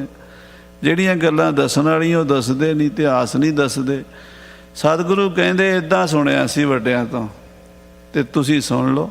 ਹਾਂਜੀ। ਗੁਰ ਸਥਾਨ ਜਹ ਜਹ ਤੁਮ ਲਹਿਓ। ਪੁੱਤਰ, ਇਹ ਜਿੱਥੇ ਜਿੱਥੇ ਗੁਰੂ ਕੇ ਸਥਾਨ ਨੇ ਨਾ, ਇਹ ਗੁਰੂ ਅਮਰਦਾਸ ਜੀ ਦਾ ਚੁਬਾਰਾ, ਇਹ ਬੌਲੀ, ਇਹ ਸਾਰੇ ਪੂਜਣਯੋਗ ਨੇ। ਜਿੱਥੇ ਜਾਏ ਬਹਿ ਮੇਰਾ ਸਤਿਗੁਰੂ, ਸੋ ਥਾਨ ਸੁਹਾਵਾ ਰਾਮ ਰਾਜ। ਤਹ ਤਹ ਚੱਲ ਕਰ ਦਰਸ ਕਰਾਵਹੁ। ਤੇ ਬਾਬਾ ਗੁਰਦਿੱਤਾ ਜੀ ਕਹਿੰਦੇ ਫਿਰ ਪਿਤਾ ਜੀ ਸਾਨੂੰ ਸਾਰੇ ਗੁਰਦੁਆਰਿਆਂ ਦੇ ਦਰਸ਼ਨ ਕਰਾਓ। ਹਾਂਜੀ। ਜਿਮ ਜਿਮ ਪਹੇ ਪ੍ਰਸੰਗ ਸੁਣਾਵੋ। ਉਹ ਸਾਨੂੰ ਸਾਰੇ ਪ੍ਰਸੰਗ ਸੁਣਾਓ, ਕਿੱਥੇ ਕੀ ਹੋਇਆ ਸੀ, ਕੀ ਸਾਖੀ ਹੈ ਇਸ ਗੁਰਦੁਆਰੇ ਦੀ, ਇੱਥੇ ਕੀ ਕੌਤਕ ਹੋਇਆ ਸੀ, ਉਹ ਸਾਰੀ ਕਥਾ ਦੱਸੋ ਸਾਨੂੰ। ਹਾਂਜੀ। ਬੜ ਜਾਮਾ ਗੁਰ ਕੇ ਘਰ ਪਰਿਓ। 6ਵੇਂ ਪਾਤਸ਼ਾਹ ਚੋਲਾ ਬੜਾ ਵੱਡਾ ਪਾਉਂਦੇ ਸੀ, ਮਜਵਾਨ ਬੜੇ ਸੀ ਮਹਾਰਾਜ, ਤੇ ਚੋਲਾ ਵੀ ਬੜਾ ਵੱਡਾ ਸੀ ਸਤਿਗੁਰਾਂ ਦਾ। ਹਾਂਜੀ। ਖੜਗ ਬਸਾਲ ਗਾਤਰੇ ਧਰਿਓ। ਤੇ ਗਾਤਰੇ 'ਚ ਮੀਰੀ ਪੀਰੀ ਦੇ ਵੱਡੇ ਦੋ ਤੇਗੇ ਵੀ ਸਜਾਏ ਹੋਏ ਸਨ। ਹਾਂਜੀ। ਕੰਚਨ ਜਬਰ ਜਵਾਹਰ ਚਰੇ। ਤੇ ਸੋਨੇ ਦੇ ਕੜੇ, ਹੀਰੇ, ਮਾਲਾ ਮੋਤੀਆਂ ਦੀ, ਸੀਸ ਤੇ ਕਲਗੀਆਂ। ਬਾਦਸ਼ਾਹ ਤੋਂ ਵੱਧ ਕੇ ਸ਼ਾਨ ਸੀ ਮਹਾਰਾਜ 6ਵੇਂ ਪਾਤਸ਼ਾਹ ਦੀ। ਹਾਂਜੀ। ਧਰ ਨਿਖੰਗ ਕਟ ਕੀਸ ਕਸਬੋ ਤੇ ਕਰੇ। ਤੀਰਾਂ ਦਾ ਪੱਥਾ ਮੋਢੇ ਤੇ ਸਜਾਇਆ, ਕਮਰ ਕਸੇ ਦੇ ਨਾਲ ਬੰਨਿਆ ਹੈ। ਤੀਖਨ ਤੀਖਨ ਤੀਰਨ ਭਰੇ। ਬੜੇ ਤਿੱਖੇ ਭਿਆਨਕ ਤੀਰ ਵਿੱਚ ਪਾਏ ਹੋਏ ਨੇ। ਤਨੋਖ ਕਠੋਰ ਵੱਡੇ ਕਰ ਧਰੇ। 9 ਟੰਕਾ ਕਠੋਰ ਧਨੁਸ਼ ਮਹਾਰਾਜ ਮੋਢੇ ਤੇ ਸਜਾ ਲਿਆ ਹੈ। ਚਲੇ ਤਹਾਂ ਤੇ ਬੰਧਨ ਕੀਨ। ਬੌਲੀ ਸਾਹਿਬ ਤੋਂ ਮੱਥਾ ਟੇਕ ਕੇ ਆਪਣੇ ਪੁੱਤਰ ਬਾਬਾ ਗੁਰਦਿੱਤਾ ਜੀ, ਬਾਬਾ ਸੂਰਜਮਲ ਜੀ, ਬਾਬਾ ਅਣੀ ਰਾਏ ਜੀ, ਬਾਬਾ ਟਲ ਰਾਏ ਜੀ, ਬਾਬਾ ਤੇਗ ਬਹਾਦਰ ਜੀ, ਸਾਰੀ ਸੰਗਤ ਨੂੰ ਸਾਖੀ ਸੁਣਾ ਕੇ ਤੇ ਉੱਥੋਂ ਚੱਲ ਪਏ ਨੇ। ਹਾਂਜੀ। ਗਰੀ ਤੰਗਪੁਰ ਕੀ ਜਹ ਚੀਨ। ਇਹ ਗਲੀਆਂ ਛੋਟੀਆਂ ਛੋਟੀਆਂ ਨੇ, ਗੋਇੰਦਵਾਲ ਸਾਹਿਬ ਦੀਆਂ ਪੁਰਾਣੀਆਂ ਤੰਗ ਗਲੀਆਂ ਵਿੱਚੋਂ ਲੰਘ ਰਹੇ ਨੇ। ਗੁਰੂ ਬਾਤ ਕਰਤੇ ਤਹ ਚਾਲੇ। ਉਹ ਸ੍ਰੀ ਗੋਇੰਦਵਾਲ ਸਾਹਿਬ ਦੀਆਂ ਗਲੀਆਂ ਬਹੁਤ ਮਾਨ ਨੇ। ਜਦੋਂ ਜਾਈਏ ਨਾ ਸਿਰ ਆਪੇ ਝੁਕਦਾ ਵੀ ਉਹ ਕਿਹੋ ਜਿਹੀਆਂ ਪਵਿੱਤਰ ਗਲੀਆਂ ਜਿਨ੍ਹਾਂ 'ਚੋਂ ਮਹਾਰਾਜ ਤੀਸਰੇ ਪਾਤਸ਼ਾਹ ਵੀ ਲੰਘੇ, ਦੂਸਰੇ ਪਾਤਸ਼ਾਹ ਵੀ ਆਏ, ਗੁਰੂ ਅੰਗਦ ਦੇਵ ਜੀ। ਫਿਰ ਮਹਾਰਾਜ ਗੁਰੂ ਰਾਮਦਾਸ ਸਾਹਿਬ ਜੀ ਤੇ ਗੁਰੂ ਅਰਜਨ ਦੇਵ ਜੀ ਇਹਨਾਂ ਗਲੀਆਂ 'ਚ ਖੇਡੇ। ਫਿਰ ਗੁਰੂ ਹਰਗੋਬਿੰਦ ਸਾਹਿਬ ਇਹਨਾਂ ਗਲੀਆਂ ਚਰਨ ਪਾਏ। ਫਿਰ 7ਵੇਂ ਪਾਤਸ਼ਾਹ ਵੀ ਗਏ ਆ।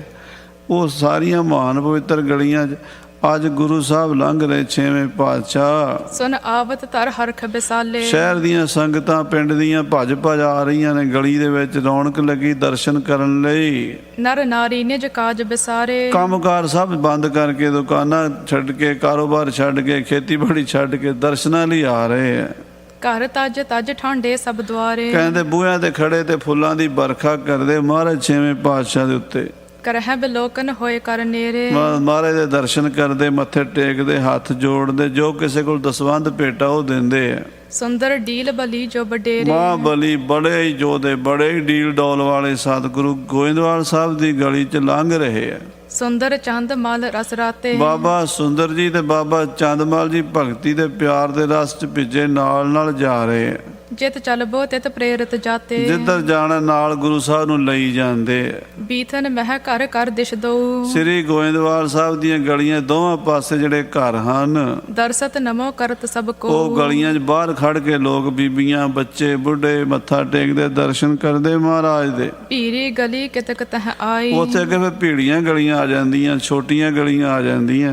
ਗਰ ਜਾਮੋ ਦੋਹ ਦਿਸ਼ ਲੱਗ ਜਾਈ। ਕਹਿੰਦੇ ਮਹਾਰਾਜ ਦੇ ਚੋਲਾ ਦੋਵੇਂ ਪਾਸੇ ਗਲੀਆਂ ਦੇ ਲੱਗਦਾ, ਇੰਨਾ ਚੋਲਾ ਪਸਰਦਾ ਵੀ ਇੱਧਰ ਵੀ ਕੰਧ ਨੂੰ ਵੱਜਦਾ, ਇੱਧਰ ਵੀ ਵੱਜਦਾ। ਵੱਡਾ ਚੋਲਾ ਪਾਇਆ ਹੋਇਆ ਸਤਿਗੁਰਾਂ ਨੇ। ਜਿਨ ਕੋ ਡੀਲ ਸਰੀਰ ਬਡੇਰਾ। ਜਿਨ੍ਹਾਂ ਦਾ ਕੱਦ ਕਾਠ ਹੀ ਬੜਾ ਹੈ। ਪੁਨ ਜਾਮਾ ਬਹੁ ਪਾਲਨ ਫਿਰ ਕੀਰਾ। ਜਾਮਾ ਵੀ ਵੱਡਾ ਪਾਇਆ ਹੋਇਆ। ਭੀਰੀ ਬਹੁਤ ਬਥੀਕਾ ਸੋਈ। ਛੋਟੀਆਂ ਗਲੀਆਂ ਹਨ, ਜਾਂ ਤੇ ਦੋਹ ਦਿਸ਼ ਲਾਗਤ ਜੋਈ। ਦੋਵਾਂ ਪਾਸਿਆਂ ਗਲੀਆਂ ਦੀ ਕੰਧਾਂ ਨੂੰ ਚੋਲਾ ਲੱਗਦਾ ਮਹਾਰਾਜ 6ਵੇਂ ਪਾਤਸ਼ਾਹ ਦਾ। ਤਬ ਸੁੰਦਰ ਨੇ ਬਾਕ ਬਖਾਨਾ। ਤਾਂ ਬਾਬਾ ਸੁੰਦਰ ਜੀ ਇਹ ਕੌਤਕ ਵੇਖ ਕੇ ਕਹਿਣ ਲੱਗੇ, ਇਹ ਗੁਰ ਰਾਮਦਾਸ ਉਦਪਾਨਾ। ਹੇ ਮਹਾਰਾਜ, ਇਹ ਗੁਰੂ ਰਾਮਦਾਸ ਪਾਤਸ਼ਾਹ ਸਤਿਗੁਰੂ ਜੀ ਦਾ ਤਹ ਚਰਨਾਮ੍ਰਿਤ ਲੈ ਕਰ ਚਾਲੇ। ਉਹਨਾਂ ਦਾ ਖੂਹ ਹੈ ਉਸ ਗਲੀ 'ਚ। ਹੁਣ ਗੁਰੂ ਰਾਮਦਾਸ ਦਾ ਖੂਹ ਅਜੇ ਵੀ ਮੌਜੂਦ ਹੈ। ਚੁਬਾਰਾ ਸਾਹਿਬ ਤੋਂ ਇੰਨਾ ਕੁ ਜਿੰਨਾ ਕੁ ਦਰਵਾਜ਼ਾ ਨਾਲ ਹੀ ਇਹ ਗੁਰੂ ਰਾਮਦਾਸ ਦਾ ਖੂਹ ਹੈ। ਤੇ ਬਾਬਾ ਸੁੰਦਰ ਦਾ ਬਚਨ ਸੁਣ ਕੇ ਖੜੇ ਹੋ ਗਏ ਤੇ ਕਹਿੰਦੇ ਫਿਰ ਜਲ ਕੱਢੋ ਖੂਹ 'ਚੋਂ। ਤੇ ਅੱਜ ਕੱਲ੍ਹ ਦੇ ਸ਼ੰਕਾ ਵੱਧਦੀ ਹੁੰਦੇ ਤੇ ਉਹਨਾਂ ਨੇ ਕਹਿਣਾ ਸੀ ਇਸ ਖੂਹ 'ਚ ਕੀ ਪਿਆ। ਕਹਿੰਦੇ ਨਹੀਂ, ਜਲ ਕੱਢੋ, ਗੁਰੂ ਰਾਮਦਾਸ ਦੇ ਜਲ ਦਾ, ਅੰਮ੍ਰਿਤ ਦਾ ਚੁਲਾ ਲਈਏ। ਤੇ ਬਾਬਾ ਸੁੰਦਰ ਜੀ ਬਾਲਟੀ ਜਲ ਦੀ ਕੱਢੀ, ਡੋਲ ਕੱਢਿਆ ਤੇ ਸ੍ਰੀ ਗੁਰੂ ਹਰਗੋਬਿੰਦ ਸਾਹਿਬ ਇੱਦਾਂ ਚੁਲਾ ਕੀਤਾ ਤੇ ਅੰਮ੍ਰਿਤ ਛਕਿਆ ਉੱਥੋਂ। ਹਾਂਜੀ। ਦੇਖ ਚਬਾਰੇ ਪੁੰਨ ਬਿਸਾਲੇ। ਫਿਰ ਚੁਬਾਰਾ ਸਾਹਿਬ ਬੜੇ ਹਨ ਦਰਸ਼ਨ ਕਰਨ ਲਈ। ਏਕ ਕਿਲਕ ਤਹ ਕੰਧ ਮਝਾਰਾ। ਕਿੱਲੀ ਲੱਗੀ ਕੰਧ ਦੇ ਵਿੱਚ ਲੱਕੜ ਦੀ, ਉਹਦੇ ਦਰਸ਼ਨ ਕੀਤੇ ਹਨ। ਗੜ ਬਾਵਹੁ ਸ਼੍ਰੀ ਅਮਰ ਉਦਾਰਾ। ਇਹ ਮਹਾਰਾਜ ਗੁਰੂ ਅਮਰਦਾਸ ਦੀ ਕਿੱਲੀ ਹੈ ਜਿਹੜੀ ਉਹਨਾਂ ਨੇ ਆਪ ਕਢਾ ਕੇ ਕੰਧ ਦੇ ਵਿੱਚ ਲੱਕੜ ਲਾਈ ਸੀ। ਹਾਂਜੀ। ਨਿਸ ਦਿਨ ਖਰੇ ਰਹਿਤ ਤਪ ਕਰਤੇ। ਇਹਨੂੰ ਫੜ ਕੇ ਮਹਾਰਾਜ ਬਿਰਧ ਅਵਸਥਾ ਸੀ ਬਹੁਤ ਜ਼ਿਆਦਾ, ਦਿਨ ਰਾਤ ਖੜੇ ਰਹਿੰਦੇ ਸੀ, ਖੜੇ ਹੋ ਕੇ ਜਪ ਤਪ ਕਰਦੇ ਸੀ। ਗੁਰੂ ਅਮਰਦਾਸ ਜੀ ਦੇ ਹੱਥ ਦੀ ਕਿੱਲੀ ਹੈ। ਥਕਤ ਹੋਤ ਤਬ ਤਾਹੇ ਪਕਰਤੇ। ਜਦੋਂ ਥੱਕ ਜਾਂਦੇ ਸੀ ਤੇ ਉਹਨੂੰ ਫੜ ਲੈਂਦੇ ਸੀ, ਉਹਦਾ ਸਹਾਰਾ ਲੈ ਕੇ ਖੜੇ ਰਹਿੰਦੇ ਸੀ। ਹਾਂਜੀ। 100 ਤੇ ਅਧਿਕ ਬਰਖ ਬਹਿਤਨ ਕੀ। 100 ਤੋਂ 6-7 ਸਾਲ ਉੱਤੇ ਸੀ ਮਹਾਰਾਜ ਦੀ ਉਮਰ। ਦੇਹ ਜਰਜਰੀ ਪੂਤ ਸੋ ਜਿਨ ਕੀ। ਸਰੀਰ ਬਿਰਧ ਹੋ ਗਿਆ ਸੀ ਪਰ ਤਪ ਦੇ ਵਿੱਚ ਫਰਕ ਨਹੀਂ ਸੀ। ਬੰਦਗੀ ਉਦਾਂ ਹੀ ਰਹਿੰਦੀ, ਨਿਤਨੇਮ ਉਵੇਂ ਹੀ ਚੱਲਦਾ ਸੀ। ਹਾਂਜੀ। ਤਉ ਪ੍ਰੀਤ ਜਨ ਕੀ ਤਪ ਮਾਹੀ। ਫਿਰ ਵੀ ਉਹਨਾਂ ਦੀ ਜਪ ਤਪ ਵਿੱਚ ਪ੍ਰੀਤ ਸੀ। ਉੱਥੇ ਕਿੱਲੀ ਫੜ ਕੇ ਖੜੇ ਰਹਿੰਦੇ, ਤਪ ਕਰਦੇ ਸਨ। ਰਿਸ ਪ੍ਰਸੰਨਤਾ ਨਿਸ਼ਫਲ ਨਾਹੀ। ਜੇ ਕਿਸੇ ਤੇ ਖੁਸ਼ੀ ਕਰ ਦੇਣ ਤਾਂ ਬੇੜਾ ਪਾਰ, ਜੇ ਕਿਤੇ ਕਰੋਪੀ ਹੋ ਜੇ ਤੇ ਉਹਦਾ ਰਹਿੰਦਾ ਕੱਖ ਨਹੀਂ ਸੀ। ਹਾਂਜੀ। ਨਮੋ ਕਰੀ ਦਰਸ਼ਨ ਕੋ ਹੇਰਤ। ਉਸ ਕਿੱਲੀ ਦੇ ਵੀ ਦਰਸ਼ਨ ਕੀਤੇ ਤੇ ਮੱਥਾ ਟੇਕਿਆ 6ਵੇਂ ਪਾਤਸ਼ਾਹ ਨੇ। ਪੁਨ ਸੁੰਦਰ ਸਸ ਮਲ ਕਹਿ ਪ੍ਰੇਰਤ। ਫਿਰ ਬਾਬਾ ਚੰਦਮਲ ਜੀ ਤੇ ਬਾਬਾ ਸੁੰਦਰ ਜੀ ਕਹਿਣ ਲੱਗੇ, ਸ਼੍ਰੀ ਗੁਰੂ ਰਾਮਦਾਸ ਗੁਰਿਆਈ। ਕਿ ਮਹਾਰਾਜ ਗੁਰੂ ਰਾਮਦਾਸ ਜੀ ਨੂੰ ਗੁਰਿਆਈ ਇਹ ਜਗ੍ਹਾ ਤੇ ਹੋਈ ਸੀ। ਇਸ ਥਲ ਬੈਠ ਦਈ ਸੁਖਦਾਈ। ਇਹ ਜਗ੍ਹਾ ਹੈ ਜਿੱਥੇ ਮਹਾਰਾਜ ਗੁਰੂ ਅਮਰਦਾਸ ਜੀ ਨੇ ਗੁਰੂ ਰਾਮਦਾਸ ਜੀ ਨੂੰ ਬਿਠਾ ਕੇ ਮੱਥਾ ਟੇਕਿਆ ਸੀ ਤੇ ਗੁਰਿਆਈ ਦਾ ਤਿਲਕ ਬਾਬੇ ਬੁੱਢੇ ਸਾਹਿਬ ਤੋਂ ਲਵਾਇਆ ਸੀ।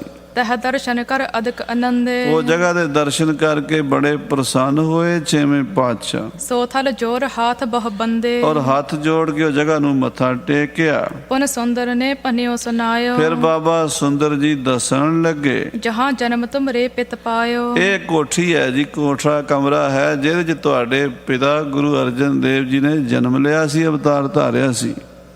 ਤਿਸ ਥਲ ਕੋ ਤਾ ਅਬ ਦਰਸ਼ਨ ਕਰੀਏ ਹੈ। ਆਓ ਉਹਦੇ ਦਰਸ਼ਨ ਕਰੋ। ਇਹ ਨਾਲ ਹੀ ਕਮਰਾ ਹੈ ਚੁਬਾਰੇ ਸਾਹਿਬ ਦੇ ਅੰਦਰ, ਜਿੱਥੇ ਪੰਜਵੇਂ ਪਾਤਸ਼ਾਹ ਦਾ ਅਵਤਾਰ ਹੋਇਆ ਸੀ। ਇਹ ਪੁਰ ਆਪਣੋ ਪ੍ਰਥਮ ਵਿਚਾਰੀਏ ਇਹ ਹੈ। ਤੁਹਾਡਾ ਵੱਡਾ ਵੱਡਿਆਂ ਦਾ ਨਗਰ ਹੈ ਜੀ, ਇਹ ਤੁਹਾਡਾ ਹੀ ਘਰ ਹੈ ਜੀ। ਰਾਏ ਬੇਲ ਚੰਬੇਲੀ ਕੇਰ ਆਹਾ, ਜਿਵੇਂ ਰਾਏ ਬੇਲ ਤੇ ਚੰਬੇਲੀ, ਲਿਆਇਓ ਮਾਲੀ ਫੂਲ ਕਨੇਰ। ਉਹ ਵਧੀਆ ਵਧੀਆ ਫੁੱਲ ਸੀਗੇ, ਗੁਲਾਬ, ਰਾਏ ਬੇਲ, ਚਮਾਲੀ। ਉਹ ਮਾਲੀ ਫੁੱਲਾਂ ਦਾ ਗੁਲਦਸਤਾ, ਫੁੱਲਾਂ ਦੇ ਹਾਰ ਲੈ ਆਇਆ। ਹੋਏ ਪ੍ਰਸੰਨ ਬਖਸ਼ਿਓ ਬਹੁ ਦਰਬਾ। ਮਹਾਰਾਜ ਨੇ ਉਸ ਮਾਲੀ ਨੂੰ ਬਹੁਤ ਮਾਇਆ ਦਿੱਤੀ, ਜਿਹੜਾ ਫੁੱਲਾਂ ਦੀ ਗੁਲਦਸਤੇ ਲਿਆਇਆ। ਲੈ ਸਭ ਥਲ ਪਰ ਅਰਪੇ ਸਰਬਾ। ਉਹ ਫੁੱਲ ਮਹਾਰਾਜ ਨੇ ਸਾਰੀਆਂ ਥਾਵਾਂ ਤੇ, ਕਿੱਲੀ ਸਾਹਿਬ ਤੇ ਵੀ, ਸ੍ਰੀ ਗੁਰੂ ਰਾਮਦਾਸ ਦੀ ਗੁਰਤਾ ਗੱਦੀ ਵਾਲੀ ਥਾਂ ਤੇ ਵੀ, ਤੇ ਗੁਰੂ ਅਰਜਨ ਦੇਵ ਜੀ ਦੇ ਜਨਮ ਸਥਾਨ ਤੇ ਵੀ ਚੜਾ ਦਿੱਤੇ। ਪਿਤਾ ਜਨਮ ਕੋ ਸਤਰ ਨਿਹਾਰਾ। ਇਹ ਪਿਤਾ ਜੀ ਦਾ ਜਨਮ ਸਥਾਨ ਹੈ, ਮਹਾਰਾਜ ਪੰਜਵੇਂ ਪਾਤਸ਼ਾਹ ਜੀ ਦਾ। ਬੰਧਨ ਕੀਨ ਪ੍ਰੇਮ ਕੋ ਧਾਰਾ। ਬੜੇ ਪ੍ਰੇਮ ਨਾਲ ਇਸ ਜਗ੍ਹਾ ਨੂੰ ਮੱਥਾ ਟੇਕਿਆ ਹੈ। ਕਨ ਫੂਲਨ ਕੇ ਭਰ ਕਰ ਅੰਜਲ। ਔਰ ਫੁੱਲਾਂ ਦੀਆਂ ਬੁੱਕਾਂ ਭਰ ਕੇ ਭੇਟਾਂ ਕੀਤੀਆਂ ਹਨ। ਅਰਪਨ ਕਰੇ ਬਿਸਦ ਬਰ ਮੰਜਲ। ਔਰ ਬੜੇ ਸੋਹਣੇ ਚਿੱਟੇ ਫੁੱਲ ਭੇਟਾਂ ਕੀਤੇ ਹਨ। ਫੂਲਨ ਮਾਲ ਲਈ ਜੋ ਚੜਾਈ। ਫੁੱਲਾਂ ਦੀਆਂ ਮਾਲਾ ਚੜਾਈਆਂ ਨੇ। ਚੰਦ ਮਾਲ ਗਰ ਗਰ ਪਹਿਰਾਈ। ਤੇ ਇੱਕ ਫੁੱਲਾਂ ਦੀ ਮਾਲਾ ਬਾਬਾ ਚੰਦਮਲ ਜੀ ਨੇ ਗੁਰੂ ਹਰਗੋਬਿੰਦ ਸਾਹਿਬ ਦੇ ਗਲ ਪਾ ਦਿੱਤੀ ਹੈ। ਤਿਸ ਤੇ ਬਦੀ ਅਦਕ ਹੀ ਸ਼ੋਭਾ। ਉਹਦੇ ਨਾਲ ਮਹਾਰਾਜ ਹੋਰ ਬੜੇ ਸੁੰਦਰ ਸੋਭਾ ਵੱਧ ਗਏ, ਬੜੇ ਸੋਹਣੇ ਸਨ। ਤੇ ਫੁੱਲਾਂ ਦੇ ਗਲ 'ਚ ਹਾਰ ਪਏ, ਬੜੇ ਸੁੰਦਰ ਲੱਗੇ ਛੇਵੇਂ ਪਾਤਸ਼ਾਹ। ਭਿਖ ਕਰ ਕਿਸ ਕੋ ਨਹਿ ਮਨ ਲੋਭਾ। ਕਿਹਦਾ ਮਨ ਨਹੀਂ ਲੁਭਾਏ ਮਾਨ ਹੋਵੇਗਾ ਉਹ ਸੋਭਾ ਨੂੰ ਵੇਖ ਕੇ। ਪੁਨ ਮੋਹਨ ਕੋ ਗਏ ਚੁਬਾਰੇ। ਫਿਰ ਬਾਬੇ ਮੋਹਣ ਦੇ ਚੁਬਾਰੇ 'ਚ ਗਏ ਨੇ। ਗੁਰੂ ਅਰਜਨ ਦੇਵ ਜੀ ਦਾ ਮਾਮਾ ਬਿਰਕਤ ਸਾਧੂ ਸੀਗਾ, ਚੌਥੇ ਪਦ 'ਚ ਰਹਿੰਦਾ ਸੀ, ਉਹਦਾ ਚੁਬਾਰਾ ਹੈ ਇੱਥੇ। ਗੁਰੂ ਅਮਰਦਾਸ ਦਾ ਇਹ ਪੁੱਤਰ ਸੀ। ਸੁੰਦਰ ਬੰਧਨ ਕਰਤ ਉਚਾਰੇ। ਬਾਬਾ ਸੁੰਦਰ ਜੀ ਨੇ ਚੁਬਾਰੇ ਸਾਹਿਬ ਨੂੰ ਮੱਥਾ ਟੇਕਦਿਆਂ ਹੋਇਆਂ ਬਾਬਾ ਜੀ ਨੂੰ, ਗੁਰੂ ਹਰਗੋਬਿੰਦ ਸਾਹਿਬ ਨੂੰ ਦੱਸਿਆ, ਸ਼੍ਰੀ ਅਰਜਨ ਜੀ ਇਸ ਥਲ ਆਏ। ਇਹ ਮਹਾਰਾਜ ਉਹ ਜਗ੍ਹਾ ਹੈ ਜਿੱਥੇ ਤੁਹਾਡੇ ਪਿਤਾ ਜੀ ਆਏ ਸਨ। ਲਾਬੇ ਗੁਰਬਾਣੀ ਸਮਦਾਏ। ਗੁਰਬਾਣੀ ਦੀਆਂ ਪੋਥੀਆਂ ਲੈਣ ਆਏ ਸਨ ਤੇ ਸ਼ਬਦ ਪੜਿਆ ਸੀ, ਮੋਹਣ ਤੇਰੇ ਉੱਚੇ ਮੰਦਰ ਮਹਿਲ ਅਪਾਰਾ। ਮੋਹਨ ਤੇਰੇ ਉੱਚੇ ਮੰਦਰ। ਬਾਬਾ ਮੋਹਣ ਜੀ ਦਾ ਨਾਂ ਸਲੇਸ਼ ਅਲੰਕਾਰ ਨਾਲ ਪਰਮੇਸ਼ਰ ਨਾਲ ਅਭੇਦ ਕਰਕੇ ਕਥਨ ਕੀਤਾ ਸੀ। ਗੌਰੀ ਸ਼ੰਤ ਉਚਾਰਿਓ ਸੁੰਦਰ। ਗੌੜੀ ਰਾਗ ਦਾ ਸ਼ੰਤ ਸੋਹਣਾ ਉਚਾਰਿਆ ਸੀ। ਸ਼੍ਰੀ ਹਰਗੋਬਿੰਦ ਤਬ ਮੁਸਕਾਏ। ਸੁਣ ਕੇ ਗੁਰੂ ਹਰਗੋਬਿੰਦ ਸਾਹਿਬ ਮੁਸਕਰਾ ਪਏ। ਕਥਾ ਵੱਡਨ ਕੀ ਸੁਨ ਹਰ ਖਾਏ। ਵੱਡਿਆਂ ਦੀ ਕਥਾ ਸੁਣ ਕੇ ਪਹਿਲਾਂ ਪਤਾ ਹੀ ਸੀ ਵੀ ਇਦਾਂ ਇਦਾਂ ਬਚਨ ਹੋਏ ਸੀ, ਉਹ ਯਾਦ ਆ ਗਈ, ਹਾਸੀ ਆ ਗਈ, ਸਤਿਗੁਰੂ ਹੱਸ ਪਏ। ਸੁੰਦਰ ਧਨ ਸਦਾ ਤੁਮ ਅਹੋ। ਬਾਬਾ ਸੁੰਦਰ ਜੀ ਧੰਨ ਹੋ ਤੁਸੀਂ, ਕਥਾ ਗੁਰਨ ਕੀ ਸਗਰੀ ਲਹੋ। ਤੁਸੀਂ ਸਾਰੀ ਕਥਾ ਜਾਣਦੇ ਹੋ ਗੁਰੂਆਂ ਦੀ। ਦੇਖੋ ਸਾਧ ਸੰਗਤ ਜੀ, ਸਤਿਗੁਰੂ ਇਹ ਉਹਨਾਂ ਗੁਰਸਿੱਖਾਂ ਨੂੰ ਜਿਹੜੇ ਗੁਰੂ ਦੀ ਕਥਾ ਸੁਣਾਉਂਦੇ ਆ ਨਾ, ਉਹਨਾਂ ਨੂੰ ਧੰਨ ਕਹਿ ਰਹੇ।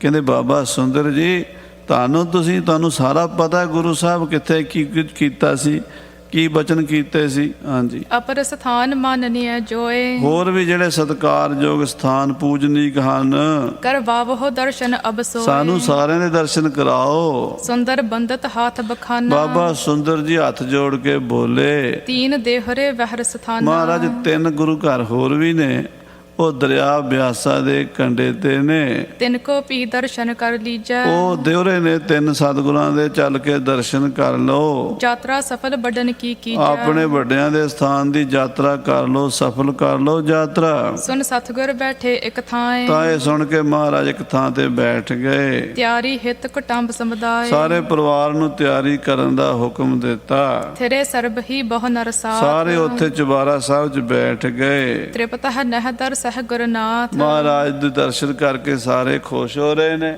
ਹੁਣ ਮਹਾਰਾਜ ਜੀ ਸ੍ਰੀ ਡੇਰਾ ਸਾਹਿਬ ਦੇ ਦਰਸ਼ਨ ਕਰਨ ਜਾਣਗੇ। ਉੱਥੇ ਕੜਾਹ ਪ੍ਰਸ਼ਾਦ ਦੀਆਂ ਦੇਗਾਂ ਵਰਤਾ ਕੇ ਤੇ ਫਿਰ ਉੱਥੋਂ ਆਉਣਗੇ। ਫਿਰ ਇੱਥੋਂ ਅੱਗੇ ਚਾਲੇ ਪਾਉਣਗੇ। ਉਹ ਕਥਾ ਸਰਵਣ ਕਰਾਂਗੇ। ਸਮੇਂ ਦੇ ਲਿਹਾਜ਼ ਨਾਲ ਸਮਾਪਤੀ ਹੈ। ਹੇ ਗੋਬਿੰਦ, ਹੇ ਗੋਪਾਲ, ਹੇ